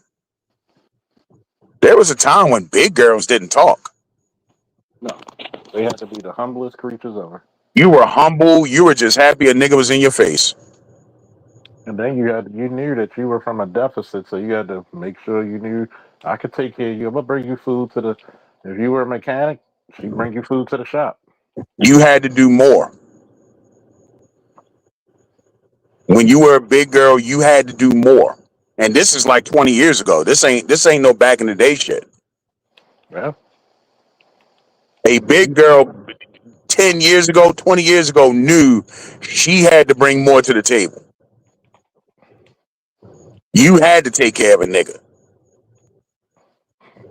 They still do. It's called I jail. say it all the time. You go to the market, you go to Target or Walmart or some shit, it never fails. You will see a big chick with a slim, skinny ass dude. The dude not hitting on shit, and he ain't working either. He ain't got shit. She's lonely, so it works out perfectly. Yep. Yep. And I'm sick and tired of this PC politically correct shit where you can't say nothing no more. Nah, And if you the fat, you're fat. and the sad That's thing like if about you're it, broke, you're broke. the sad thing about it is, we don't like to talk about how niggas get fat shamed all the time. If a nigga fat, he got to deal with it. Niggas get fat shamed, broke shamed, little dick shamed, ugly shamed. You can have a job and a car in your own place and still get told you ain't shit. Yeah. Even though they'll have babies by niggas who don't want shit to do with them or take care of their kills. Yeah, They're treated worse.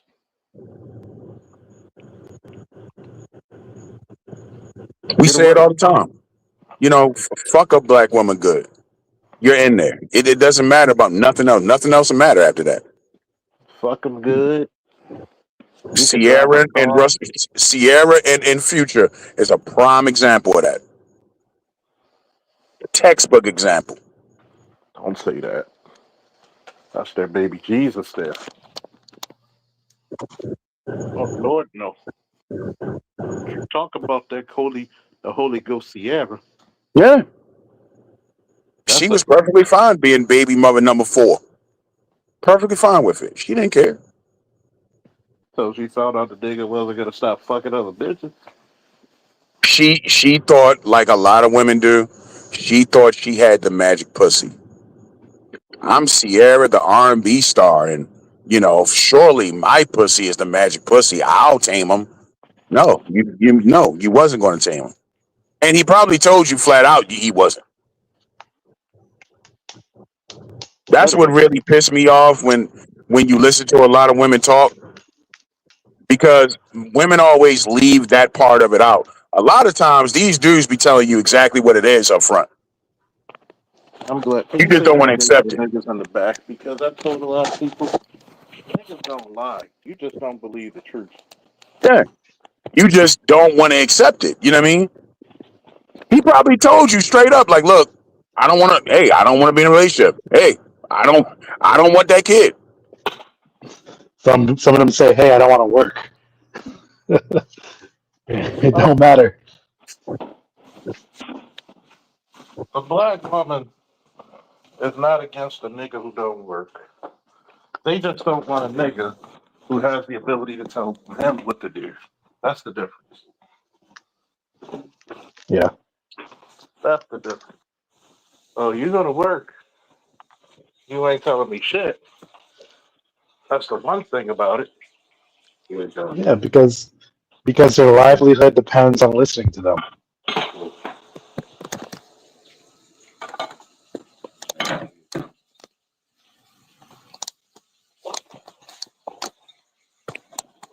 That's the main thing about it. Black women don't care about that shit. Who lied to you? Yeah, if you're tall, you're fit, and you can put it down in the bedroom, you probably could get about 80% of black women. You know, maybe I'll actually push it up to 90, 95 if you count.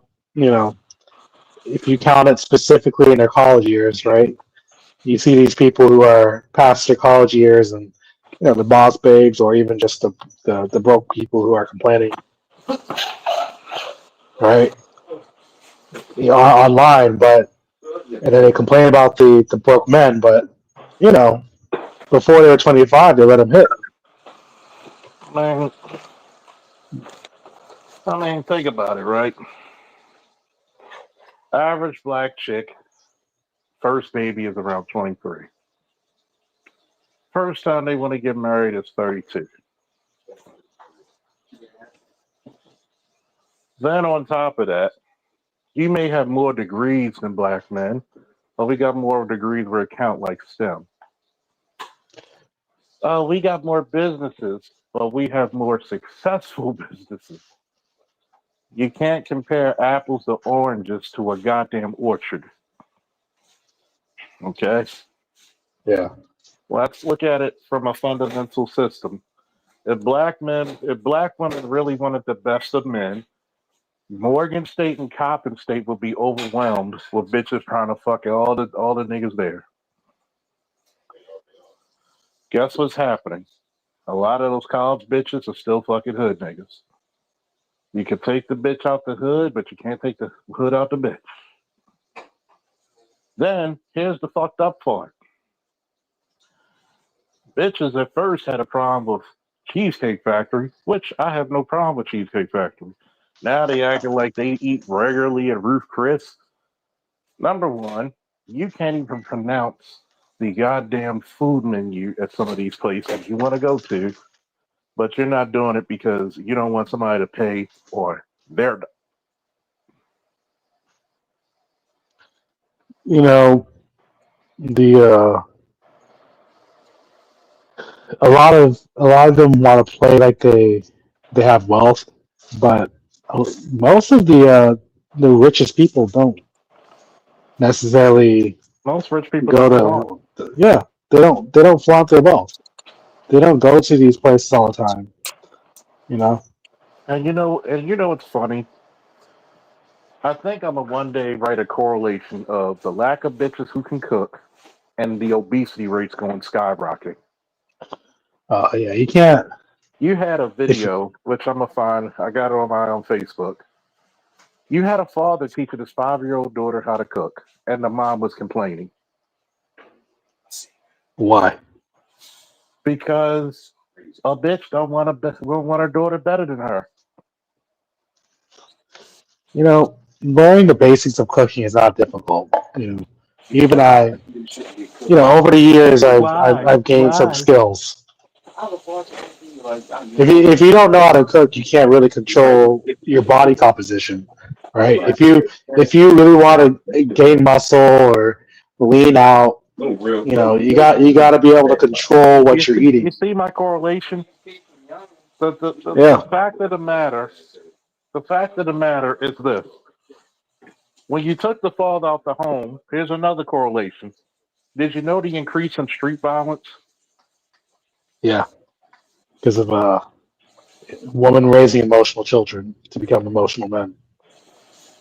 And most fights were controlled. Hey, young Yeah. man, come over here. Y'all want to fight? We got these gloves. Go in the backyard. Handle your biz. Meanwhile, you have people taking out guns and just shooting. That's it. Because they scared of taking ass whooping. Ass whooping is part of life. Yeah, And and that's why it when you teaches you actually that see if a you fist really, fight, them niggas are windmilling like a bunch of sissies. yeah, if you, yeah, and it also teaches you that you probably have to put in some effort to learn how to fight better. If you're going to be getting into fights. What's the first rule of combat sports? You're going to get your ass whipped starting out. Yep. I don't care who you are. Oh yeah, starting out. I mean, it is actually kind of it's a little unnerving to have punches coming at your face, and you're like, you don't have the when you're first starting out, you're not necessarily calm enough to be able to flip, parry, block, whatever, or work that into your combos. But as you get more familiar with it, as you get more skilled and comfortable with it, that's what you got to do. It's if you get beaten down, maybe you decide, instead of packing a gun and shooting at people, maybe you decide to go to the boxing gym and Yeah. learn how to fight. You get a little discipline. So I'm sorry. Facebook brought you here. Welcome. I'm going to just tell you this one. When you look at different correlations, when women stopped cooking, they got bigger because you can't control what preservatives, what additives are in your food. Think about it. It's easier to get a goddamn McChicken than in some stores a goddamn apple that's organic. Oh yeah, those food deserts. Then you have the fucking audacity when Planet Fitness is just $20 a month not to go.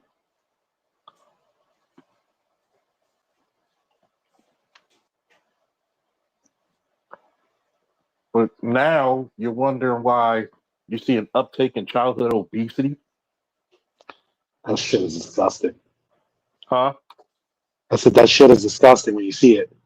I look at them and I just think they're just being it's child abuse. At You some should be point, charged with child abuse. yeah, Sorry. like some of those kids, they just Like, they waddle around, and I'm like, unless they got some sort of like syndrome that they can't control their eating, they the parents are at fault. like, fight me. I'm sorry. I knew this chick. Both her daughter and both her sons were obese. Yeah, How obese? Over 600 pounds. The bitch could look like she could take Aaron Donald for a loop. You should not look you, like your ankles and your calves look like they're same width. you know, it takes a lot of energy to if you're like a 5'5", 5'6", and 350 pounds, it takes a lot of energy just to carry that weight around you all the time, Yeah. around with you And, all the they, and, time. and think about this, and I'm glad you put that up. Think about this. You're 14, 15, 16, 300 pounds at 5'4", 5'6", slushing around that weight. Your heart's pumping like a goddamn diesel engine. But yet, I've said this before. People may think I'm sexist. I don't give a shit. Fight me. Prove me wrong. Life's a lot shittier to be a bigger female than a bigger male. At least we still got football and rugby. Yeah. One, especially for guys who have daughters. I think you and ABM have daughters. Now I got two sons. Two sons. Thank God. Thank God. I have a daughter. What's the first thing teenage boys think of bigger women? Think of their mothers. They think they're Huh? easy. Thank you. Or that, yeah. Thank you. No, Target no practice. self-respecting father wants their daughter to be looked at as easy. At all. At Yeah. fucking all. And I'm already telling my daughter that. And see, here's the fucking problem I got with people who talks about fat shaming. A fat woman, an overweight woman's life is going to be hell on earth. You think a big guy got it bad? Let's look at a fat chick. She's going to be literally, let's just go vulgar. She's going to be the practice girl.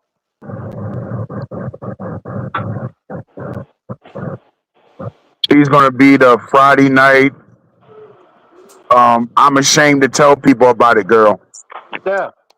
She's going to be given a lot of hand jobs and head. Why? I've seen it. Yeah.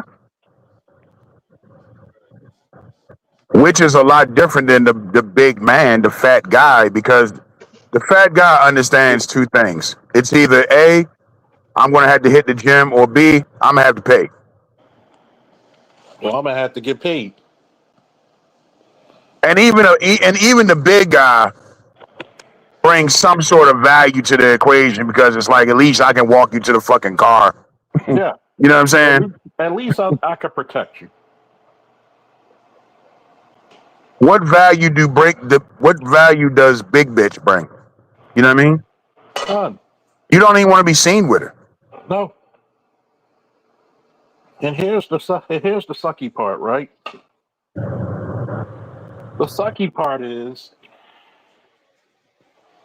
when you have a daughter who's getting exposed like that, that's going to kill her psychological preference on profile.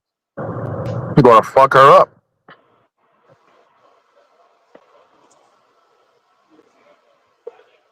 It's gonna fuck And her right up. and we don't want to talk about this shit because why? We like to encourage mediocrity. Yeah.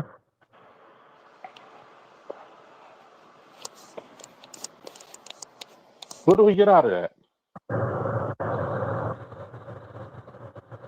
You get a nation of mediocre motherfuckers. It's the participation trophy. You disrespect the kid who really excelled at little league football or little league baseball, what have you, when you want to give everybody a trophy because one fucking bitch mother was complaining. So now everybody gets a trophy, which means you shit on the kid that was really exceptional. Yeah,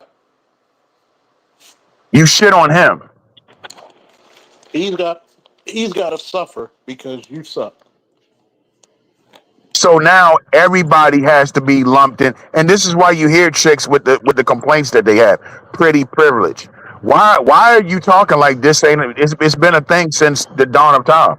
Yes, there are certain advantages to be a pretty woman on this planet. What is the fucking discussion? Just like there's advantages of being a handsome dude.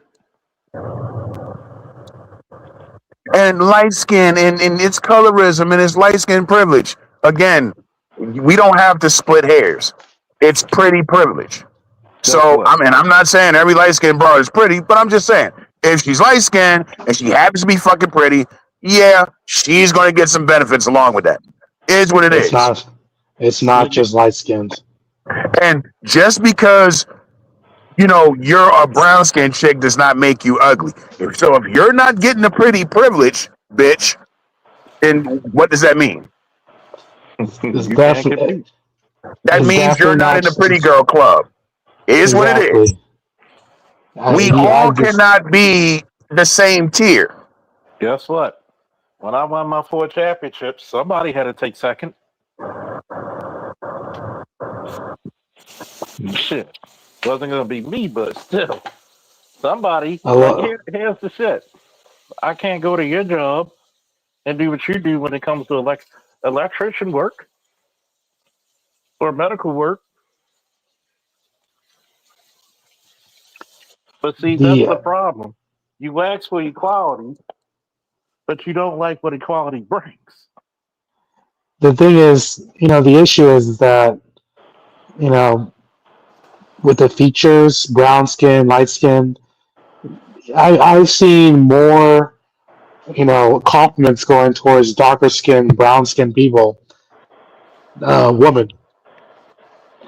Yeah, And a lot of them use the light skin issue as being a cop out, yeah. If you're pretty, because you're they don't pretty. want to they don't want to work on the weight to slim down their face and bring out the cheekbone structure that'll allow them to be at that tier.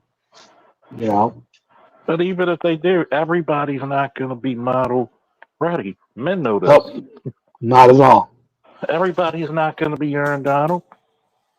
Yeah, but a lot of people you can even if their face is not going to be ever be a 10, their body could, Yeah, or at you least a look a, 6, at least an 8 or 9.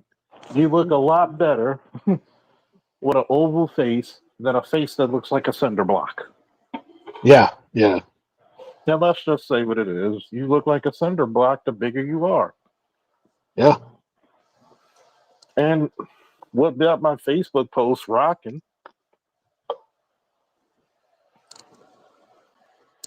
This chick was overweight her entire marriage, but she decided when she got divorced to lose it.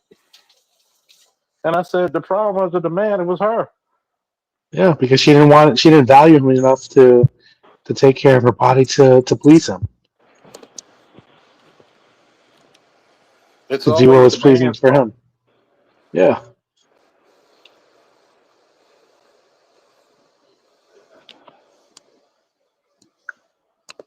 The But you know, it's real fucked up. We still got people to this day and age who want to blame men for their fuck ups. well, What you really want to that's tell men is that we blame you because you choose who's pretty. meanwhile they choose who are tall, successful, 6 pack abs. Like that is about 80%. And if you ever excuse me, if you ever go to the wrong part of Facebook where these women are looking at thirst traps, just look at the comments. Just look at how outspoken they are, right? More so than even a lot of the men. Sit right there by Uh, Under Armour, and women will tell me, "Oh, I want to see your arms." yeah, exactly. They'll look, you know, and even in like corporate environments, right, where people have to be good, you'll notice that if I'm working out, and I have a little bit of muscle on me, and I wear my dress shirt or even my polo shirt, the arms a little snug. You'll notice that they start to touch and feel a little bit more, Yeah, right? Or they introduce one of my in my prior job, the people's manager suggested, while we were traveling for business, that if I missed my flight, I could just stay at her hotel if to save money. I'm like, nah, you know what I mean? Like nah, that's almost like an invitation, right? Right? it's an invitation within an invitation. Exactly. That is exactly what it was. But You oh, I know, forgot. Women don't do it. no, no, they put it out there, and it's because they like to say that men are vain and we only look at the appearance, but they are looking at that as well, probably even more so. You know, 10 times more so. and if you could read women, right? If they give those signals that they're interested in you, you start to realize that a lot of them ain't shit, right? Just as shallow as shit. I one of my one of my wives, when she was in residency, OBGYN residency, one of her coworkers started giving me, or one of her co-residents started giving me those choosing eyes, those eyes, right? Some skinny white chick, and I was like, I looked at her, I was like, why? You know what I mean? Like, let's say if I wanted to do all that, why would I do it with you? Like, why would Especially, I? Like, why especially would I you, do you that? work with my That wife. is, yeah. Like, really, like you know, and that lets you know that when it comes to body, or someone who's tall, or someone who has at least a little bit of muscle, It's those we don't have to be goddamn, as it's those we don't goddamn have to have. Caribbean features. Nah. No, but you don't even have to have arms like you, Charles. You just have to have a little bit of definition, that you've been putting in the effort to work out. It You know, doesn't take, my homeboy used to joke, black man going to gym for 3 months, look like he been there for 3 years. White guy going there for no, 3 years, look like he been there for 3 months. yeah, And it really doesn't you take know what I've much. learned before we let Sandal take it. 'Cause I know he gonna go in. What I've learned, Charles, is that a lot of these white dudes, Joe, they be roided up. Yeah, In Oh yeah, fact, most yeah, of them. In fact, most of them. yeah. yeah, yeah. We're This is blessed with a lot of the shit naturally. it's the default at the gym for a lot of them. Yeah. We have that. A lot of us have the sub-Saharan genes with the our fast twitch muscle fibers. That tend to get a little bit bigger than a lot of them, and yeah, you develop muscle pretty quickly. Um, you know, maybe it's also the fact that a lot of us have people who had to survive. If you didn't have enough muscle to do the work, you died, right? Um, so that too.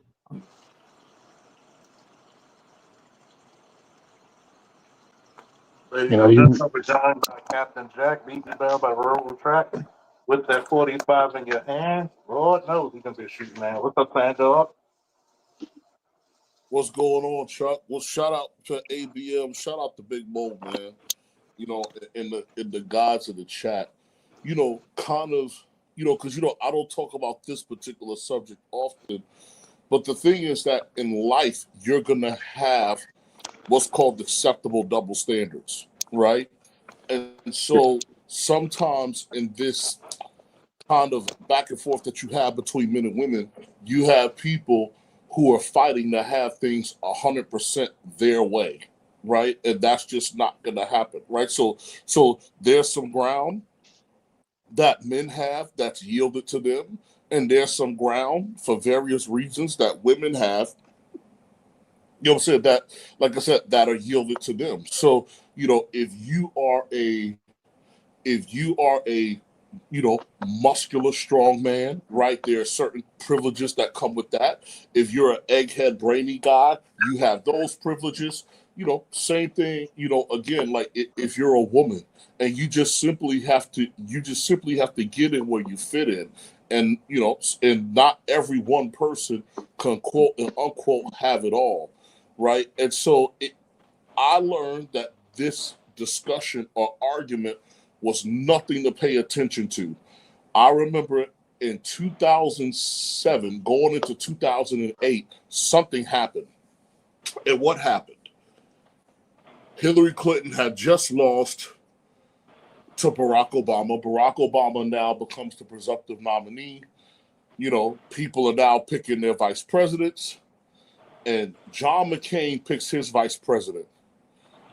And out walks a gorgeous human being I had no idea that existed. And her name was Sarah Palin. And oh yeah, I was like, who is this? Oh my, I was like, this woman is gorgeous. They called her the Barracuda. And what happened? The same women that were pumping their fists previously for Hillary Clinton, like girl power, now all of a sudden, because Sarah Palin was an attractive woman, she's an outdoors woman, a family woman, an athlete, very feminine. Now all of a sudden, she's a bimbo. She's dumb. She's DEI. And this was all from women on the left, right? yeah, This is all from women on the left. And the way that the women on the left disparaged this woman, right? Without really going into her background. And I'm like, so you're going to sit here and call her a bimbo, but she's the governor of Alaska. She's she's the governor. She's done something, right? Again, although I had never heard of her, because again, most people in America are not checking for Alaska, right? But I was like, wow, what did this woman do? So it only shows you, even for women, like amongst the hypocrisy, again, that exists. And so it's just that for certain people, everybody wants things 100% their way, right? So let's say, for example, if Sandog is munching, if Sandog is out of shape, right, and I'm not taking care of myself, if a woman chose Chris Hemsworth or Henry Cavill over me, that makes all the damn sense in the world. There's no way where if I was sitting around munching myself, I'm 350 pounds, and a woman could choose between me and Henry Cavill, that I'm gonna want her to choose me because I'm black. That is absolutely absurd, right? Oh yeah. So yeah, so at the end of the day, and so another thing, so what else has changed, right? Because I have been fighting men on this since I was a 12-year-old boy. And black people in general are maturing, which is why you're seeing certain things happen. But one of the things that got black men in trouble, if you turn back the hands of time 40, 50, 60, hell, even, well, I don't know, maybe 80 years, but at least when I was young, the biggest thing that got black men in trouble was that manhood was defined by sexual access. Now that is Yeah. the aspect of manhood, but that is not completely what makes you a man. And I'm like, bro, what makes you a man is accomplishment. And so again, just like our young girl, right? What was promoted to young black kids, right? Because again, right, I'm not here to beat black people up, because you're fresh out of the civil rights movement. You've been rejected by your society for 400 years, and you're now looking for identity, right? So when Sandor was a boy, my identity was found not only in my superheroes, but my identity was found in Shaka Zulu, Alexander the Great, Genghis Khan. Those are the men that I wanted to be when I was a boy, right? Somewhere between those three. So for me, I grew up thinking that, okay, hey, women are a byproduct of achievement, right? So what Jesus says, seeking ye shall find. So if I achieve, if I gain power, if I gain wealth, if I gain status, right? So it gave me something to shoot for beyond women, to include the fact that growing up like I said, growing up where I grew up, I actually feared women, right? Because a lot of some of them were very vicious, right? These were very vicious and cruel people, right? And so I was like, wow. I was like, I do not want to end up like that. So I grew up seeing women, like, get pregnant on purpose, use it to try to control the men that they were with and everything else. And so for me, I swear to God, I feared it. And I was like, please, Lord, I do not want to end up, back in the housing projects, saying, of Brooklyn, right? So even when I was in school, to the best of my ability, that was something that I avoided. So whenever I was propositioned, I would go to my room and I would say, okay, if it's meant to be, I'm gonna go to my room and beat my beat. And if I still want her after I done that, then it was meant to be, right? And more often than not, I would take a shower and fall asleep, and time will pass. And so for black men, a lot of what got you in trouble would be libido and this false definition of manhood. And so you end up in circumstances and dealing with people that you don't want to deal with, that you have no business dealing with, because again, you're being led by your penis and this false idea of what a man is. For example, I'll give you a beautiful example of what happens when you think, right? So I was in school and there was a girl, oh my God, I mean, she was West Coast Productions fine. And I'll never forget, we were hanging out on a Friday, and she wanted me to come back, home with her. But what did I know? I knew that her boyfriend was a dope dealer, right? And according to her, right, he was locked up, and she wanted me to come over. And I said, first of all, I'm not in New York City anymore, right? If something go down, you can't just run in the streets. jump in a taxi, get on the bus. This is Alabama. This is wide open space, baby. If you get caught, it's nothing but you, your butt, a bullet in the highway, right? And so what happened? My mind processed all of that, and I gladly said no. Put her in the car, and then went back to my dorm room. But there are a lot of guys who would have went home with that girl, and chances are that dude probably didn't get locked up. Chances are he was testing her.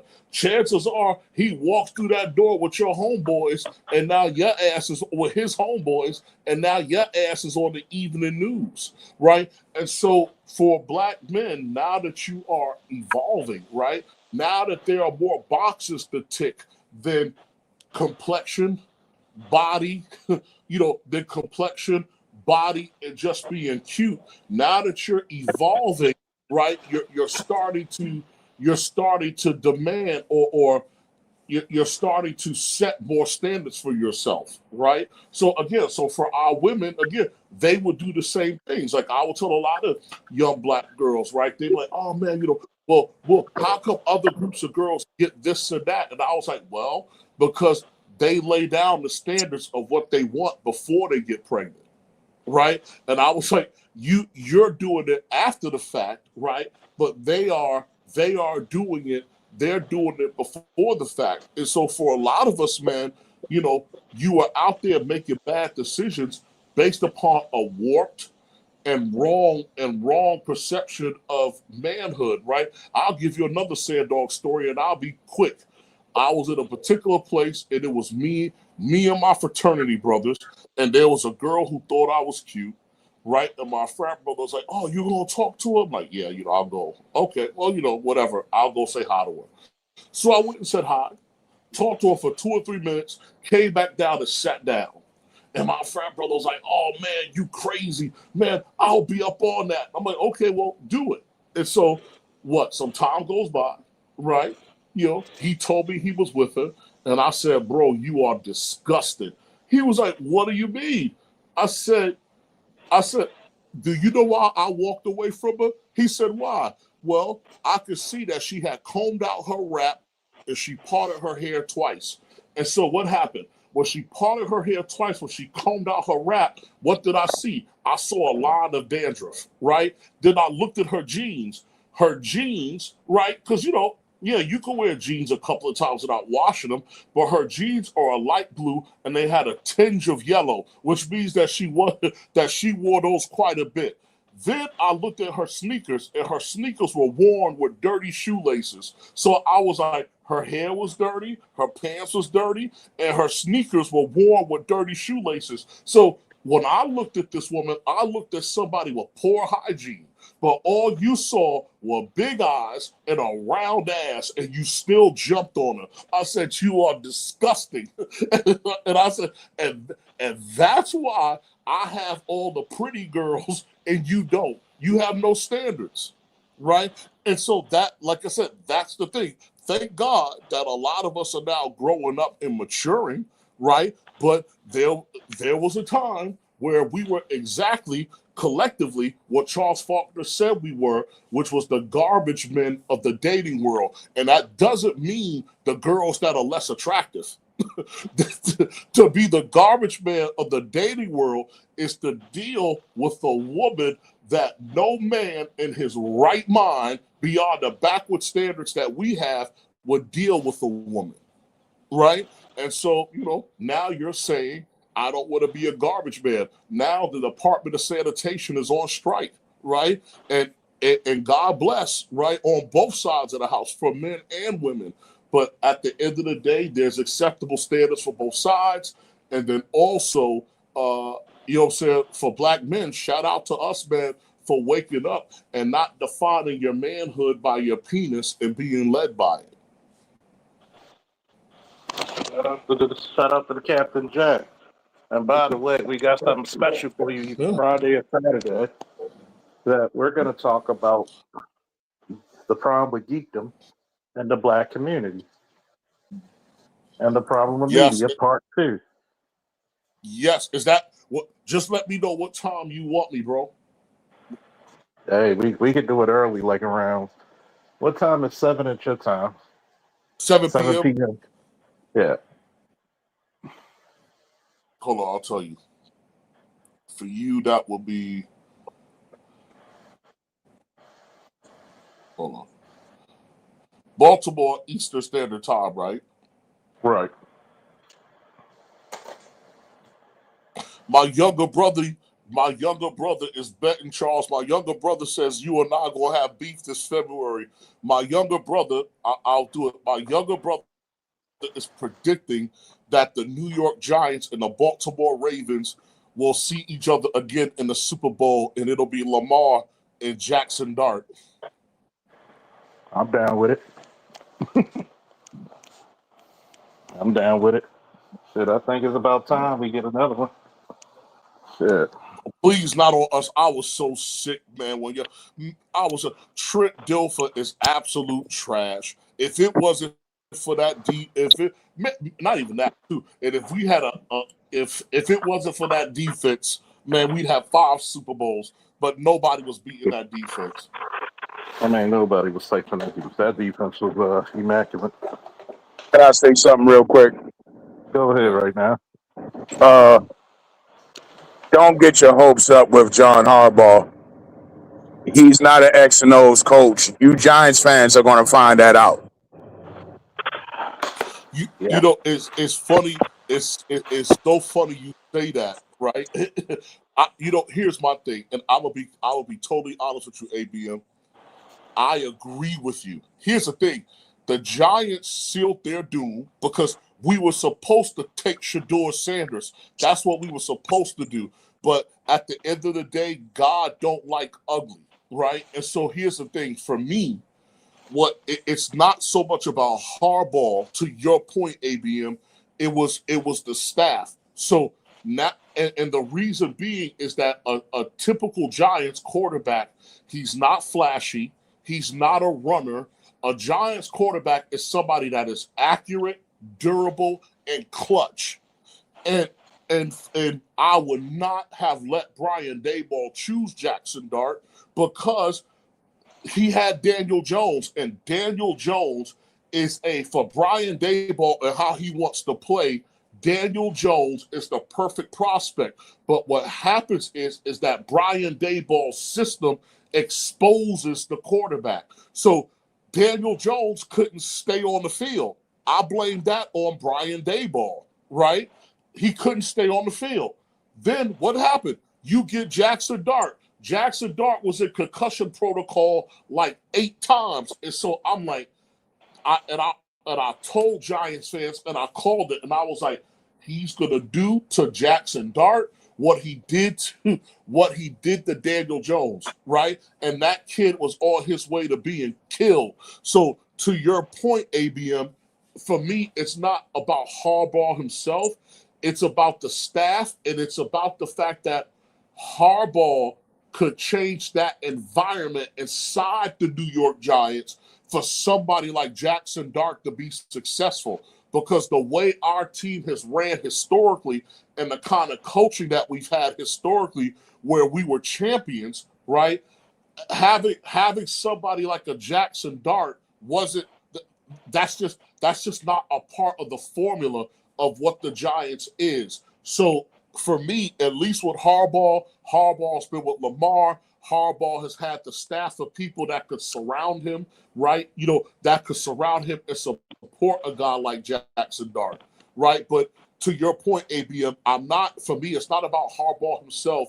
It's about the staff and it's about the change that he brought. So now I believe that Jackson Dart has a fighting chance. If Dayball was still there, I'm like, fam, they gonna kill this kid, and pretty much this is gonna be it for him, right? And we'll just have the march for Arch. But like I said, I believe that the Giants should have taken Shador Sanders because Shador fits historically. He fits the type of quarterback that we've won Super Bowls with, right? So yeah, Chuck, man, I'm in. That'll be 10 p.m. What's up, LXST? Right? You know what I'm saying? So yeah, man, I'm in, Charles. That's 10 a.m. your time, 7 p.m. my time, 10 a.m. yours. I'm in. Okay. Yeah, I think I'll ABM set my alarms. enjoy that shit. So, you know, Yeah, ABM man. been But yeah, pushing but me. that's but that's what it is. Yeah. I know Bro, ABM is been that pushing me to AL? do I that. am a AL fan. I Hold am on, a you AL said 10 a.m. to today? I mean No, tomorrow. 7 p.m. our time, 10 a.m. his time. Okay, all right. Yeah, We're gonna 10 talk a.m. about my black. time on Saturday. Yeah. We're gonna talk about black geekdom, the pros, the cons. Well, black a little bit about it when we talked about it offline. Remember when I brought up Eric July and the Rippaverse, and I Yeah. said Eric July, when I finally seen that clip, he was right. Too many black people who want to make comics don't realize you're chasing legacy.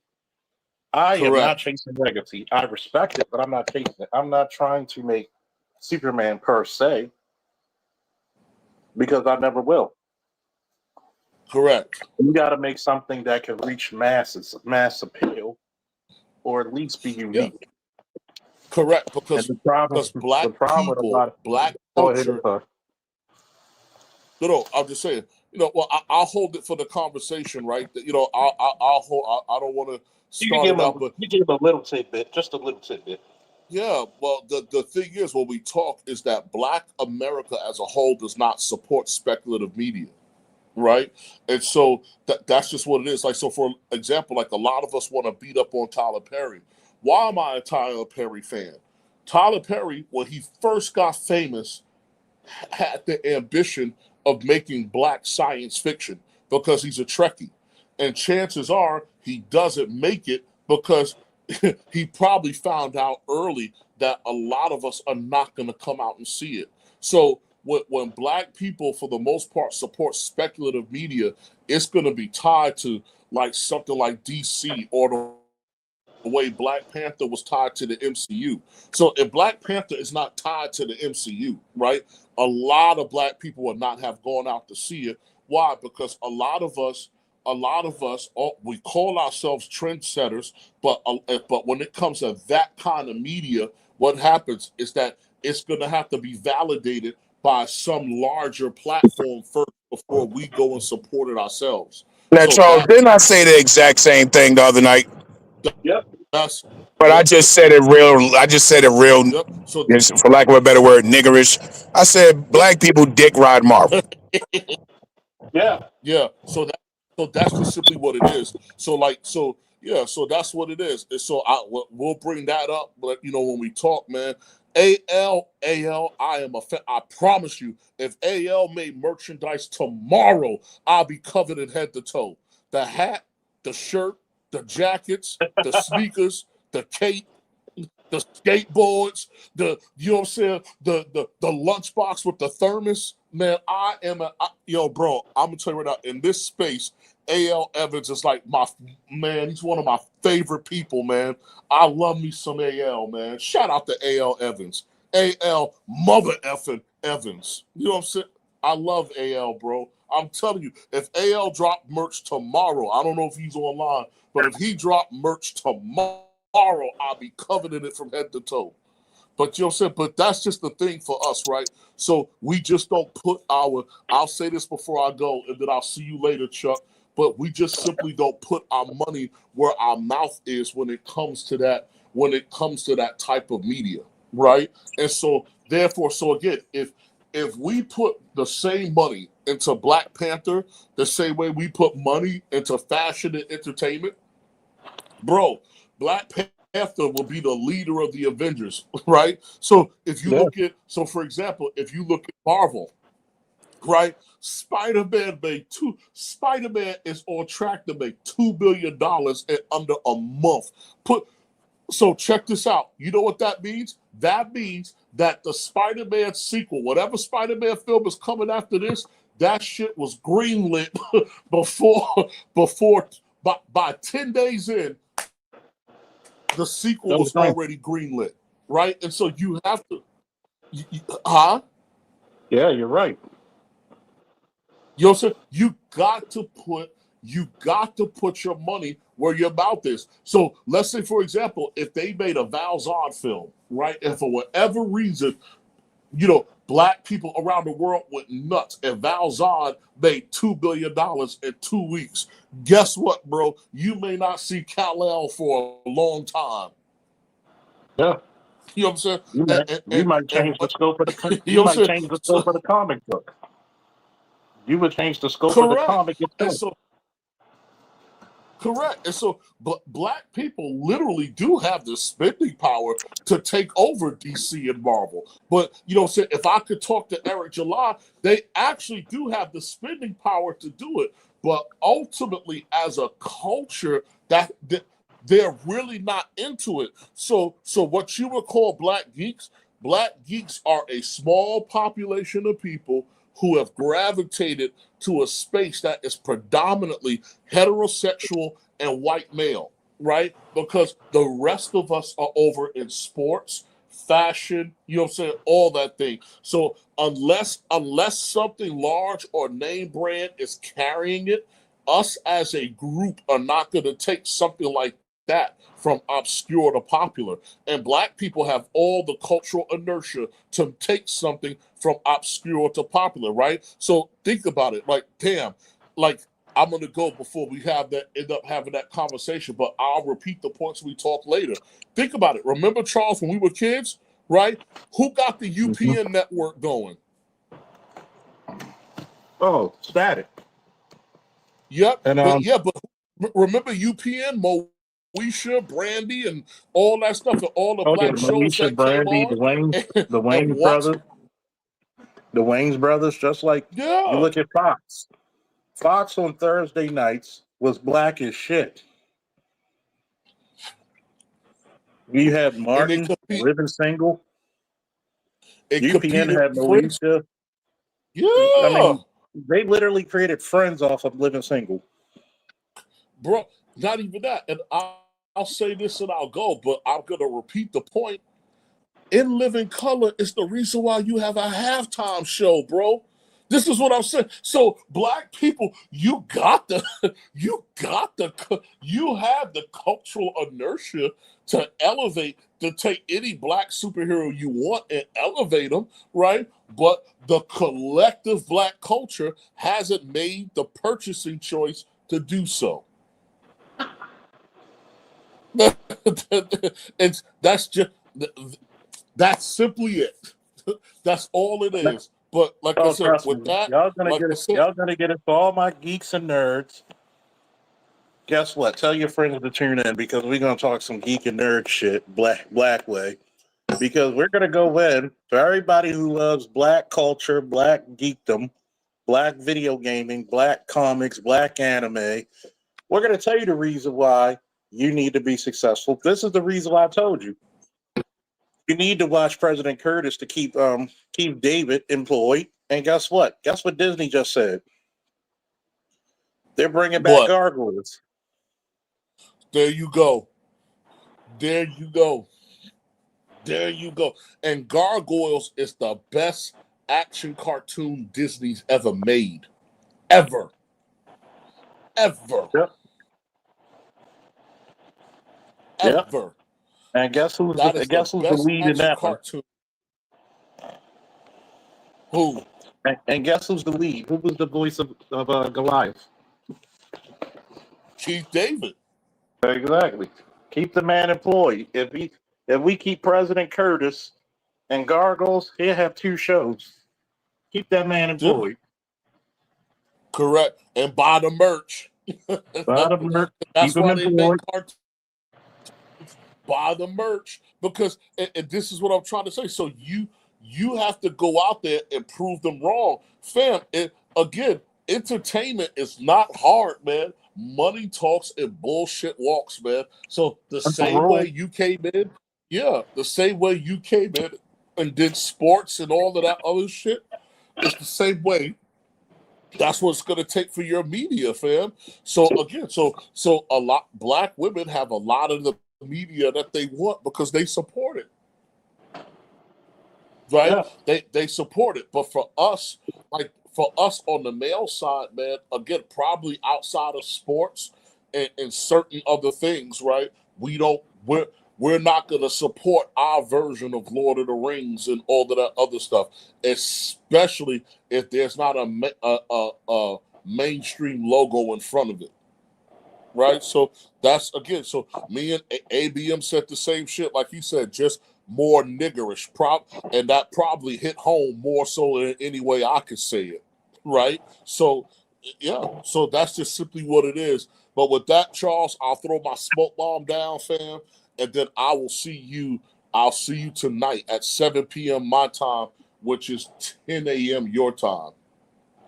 10 a.m. Oh, I thought you were doing it on. No, I'm sorry. It's on set. What, you want to do it tomorrow or later today? Sorry. 7 p.m. my time. What's that? Oh, 7 p.m. Yeah, okay, 7 p.m. Okay, yeah. So I'm sorry. That'll be 10 a.m. for me and then 7 Okay. p.m. for you. Okay, I'm ready. 7 p.m. your time. I'm ready. Don't worry. All right. So definitely, we're All right. gonna talk some good shit. All right. Always a pleasure. We're always gonna talk some good shit. So Yes. hopefully, y'all be in. Y'all need to sir. Y'all need to find 10 geeks that you know, and y'all need to share this fucking shit because I'm gonna post this shit early. You're nothing. I'm gonna post it early, You're nothing. so everybody's gonna have much time. I'm gonna post it as soon as I get today, early today. I'm gonna post this shit. Journey to the Sahara. Maybe Finally tonight. arrived in Zagora, a city where past, present, culture, and tradition meet all in one place. Zagora is a town here in southeastern Morocco. The name originally comes from Tazagort, which is the name that describes the mountain that overlooks the town. 3 words that I would use to describe Zagora would be peaceful, clean, and safe. Everywhere we went, I felt very, very safe.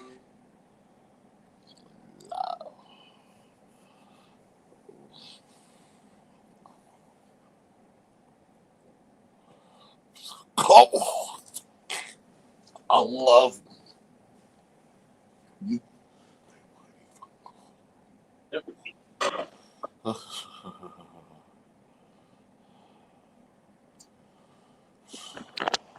Just saying, like a lot of us gonna have some questions. Where do we go? Where do we go with Black Geekdom? And as the niggers way of saying it, people dig Rod Marvel. Marvel could do no wrong, and they've been doing a lot of wrong. Unfortunately, they got something right with Spider-Man because they actually went a bit more masculine.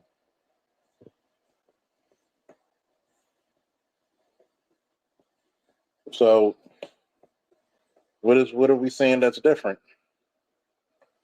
People want masculinity. People want reassurance in that shit. We want heroes back. We don't mind female heroes or heroines. We just don't want them to have the Mary Sue effect. That's all. Listen to your constituency and who has your checks. Looking at you, Marvel.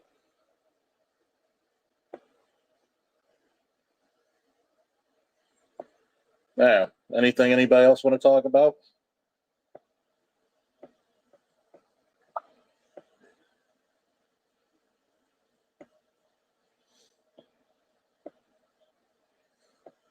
Yeah, speak now. So ever hold your peace if there's any other subjects you want to talk about.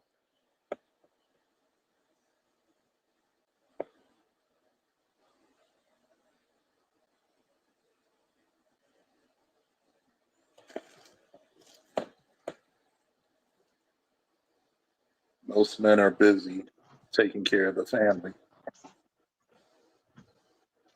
and carrying that stress and burden unfortunately, to the grave. Yep. And they carry that stress and burden of family to the grave. But like I said, if there was anybody who gave a damn and had any compassion, they would take their asses to the doctor.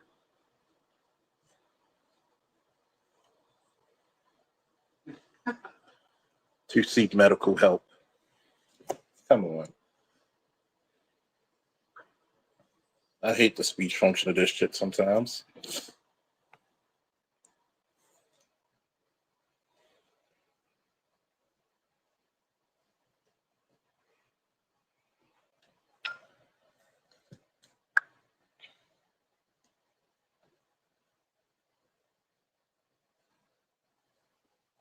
Speaking about geekdom, you still writing the comic? Oh yeah. Oh yeah. How's that coming along? Oh, that's great. It's great. Different stories, different personalities coming together. I was thinking that with AI, you could probably get someone like a professional artist to draw the characters in the way that you would like for them to be drawn. Plug them into AI, some one of the many different AIs for long format videos, and create anime from your comics, and then post them on YouTube, or you know do something else, maybe in a way that you can monetize that. Oh, Because I think that you know if there's anime is something that's becoming kind of more prevalent within the black community. So and the issue has always been the fact that the Japanese people write black characters pretty badly, or they don't include them. There are some animes that have black characters, but not necessarily the main characters, or the character, or an entire group where that's all you see. So I think that would actually provide something new. As and I think yeah, AI. People may bash it, but if you're the one who's actually writing the script and the story, maybe getting some inspiration from an AI, but you're primarily doing that, you yeah. could create something pretty easily. AI is just helping me format. Yeah, All the character bios I'm creating and the stories I'm creating. So everything that's going on is because I just told it what to do, how to format it. yeah. And I do think that a lot of black people in general would love to have black anime. Yeah, Yeah. that's what. I don't know what you're doing in March, folks. You need to take a trip to BlurCon, man. I'm looking at you, Lost.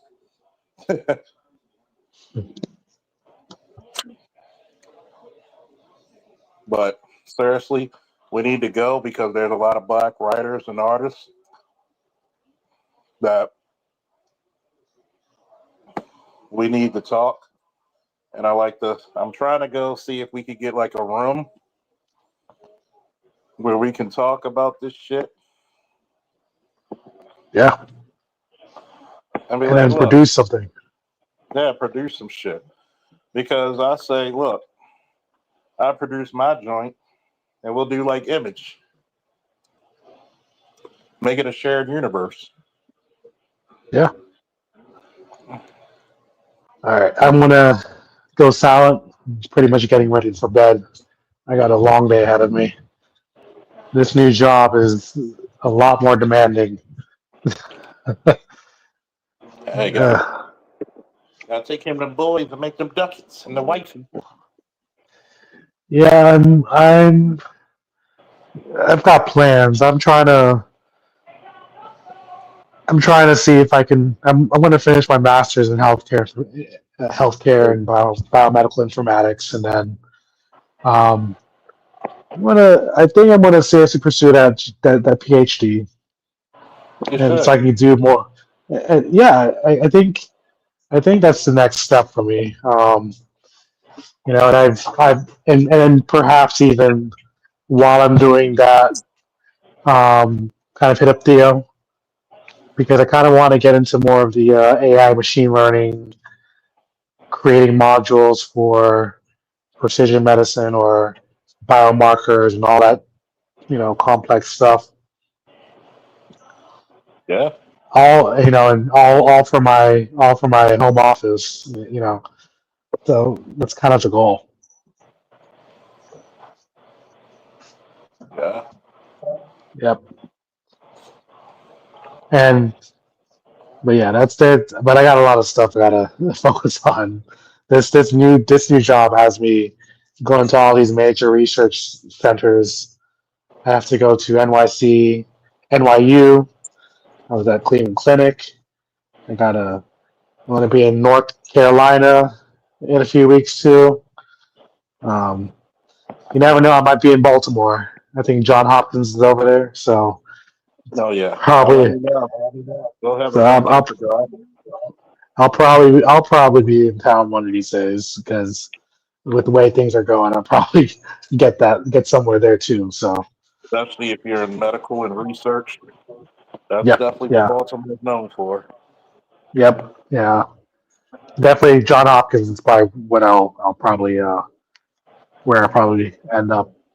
So Oh yeah, yeah. but it's definitely it's picking up. Oh yeah.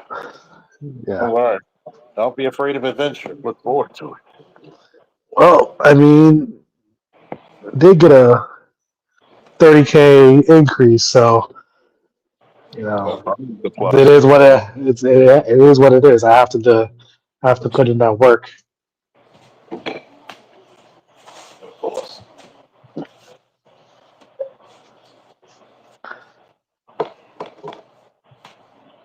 Motivation. But yeah, I'm gonna meet up. You guys can do your thing, and then I'm gonna get ready for bed. Have a good night, Good night. everyone. Likewise. Uh,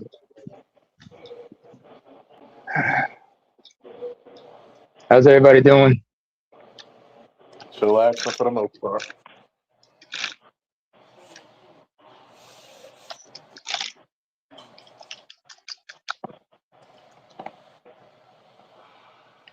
It was a hell of a stream, I tell you that much. That dog was holler.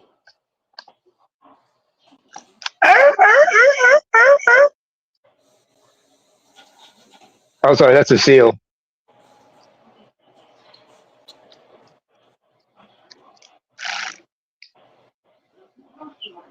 So, what I miss? Just me talking about how people are hypocrites. You know, the usual.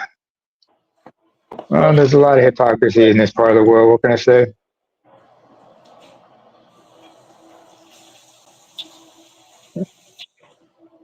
All things considered, there is a lot of hypocrisy when you think about it. But not everything is.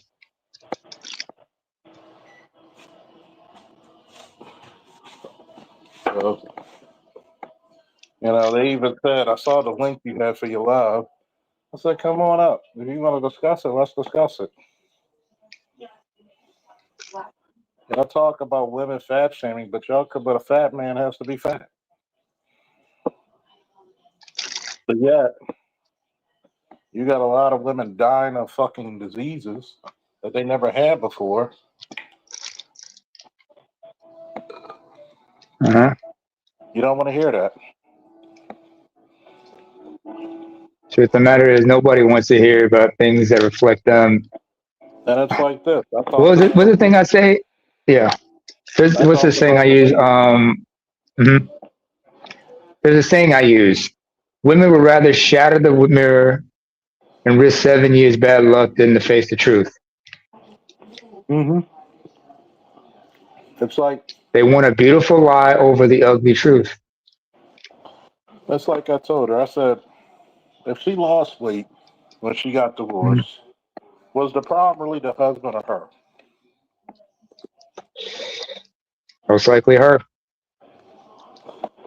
Because now you want to show the husband, oh, look what I can do with what I didn't have you. No, a woman told me this thing. A woman told me this thing. A woman's presentation is what she thinks the man And her life is what she tells the world what she thinks the man in her life deserves. You didn't Mm-hmm. think your husband deserved the better looking you, the fitter you, the healthier you. That's what you just told the world. So that tells me you were the problem. Because you could have done this the whole marriage. Why didn't you?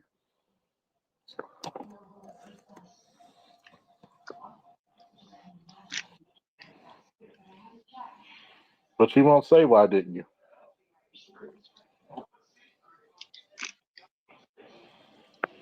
It's no different of saying, hey, you know what, just for you, LPD SWAT, I'm going to dedicate a whole episode on CQC, situational awareness and tactics.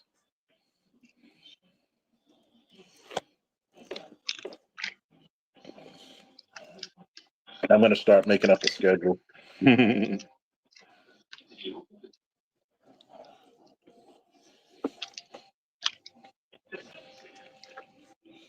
But till next time, folks. Woo. Yeah. All right, brother. All right, man. Peace.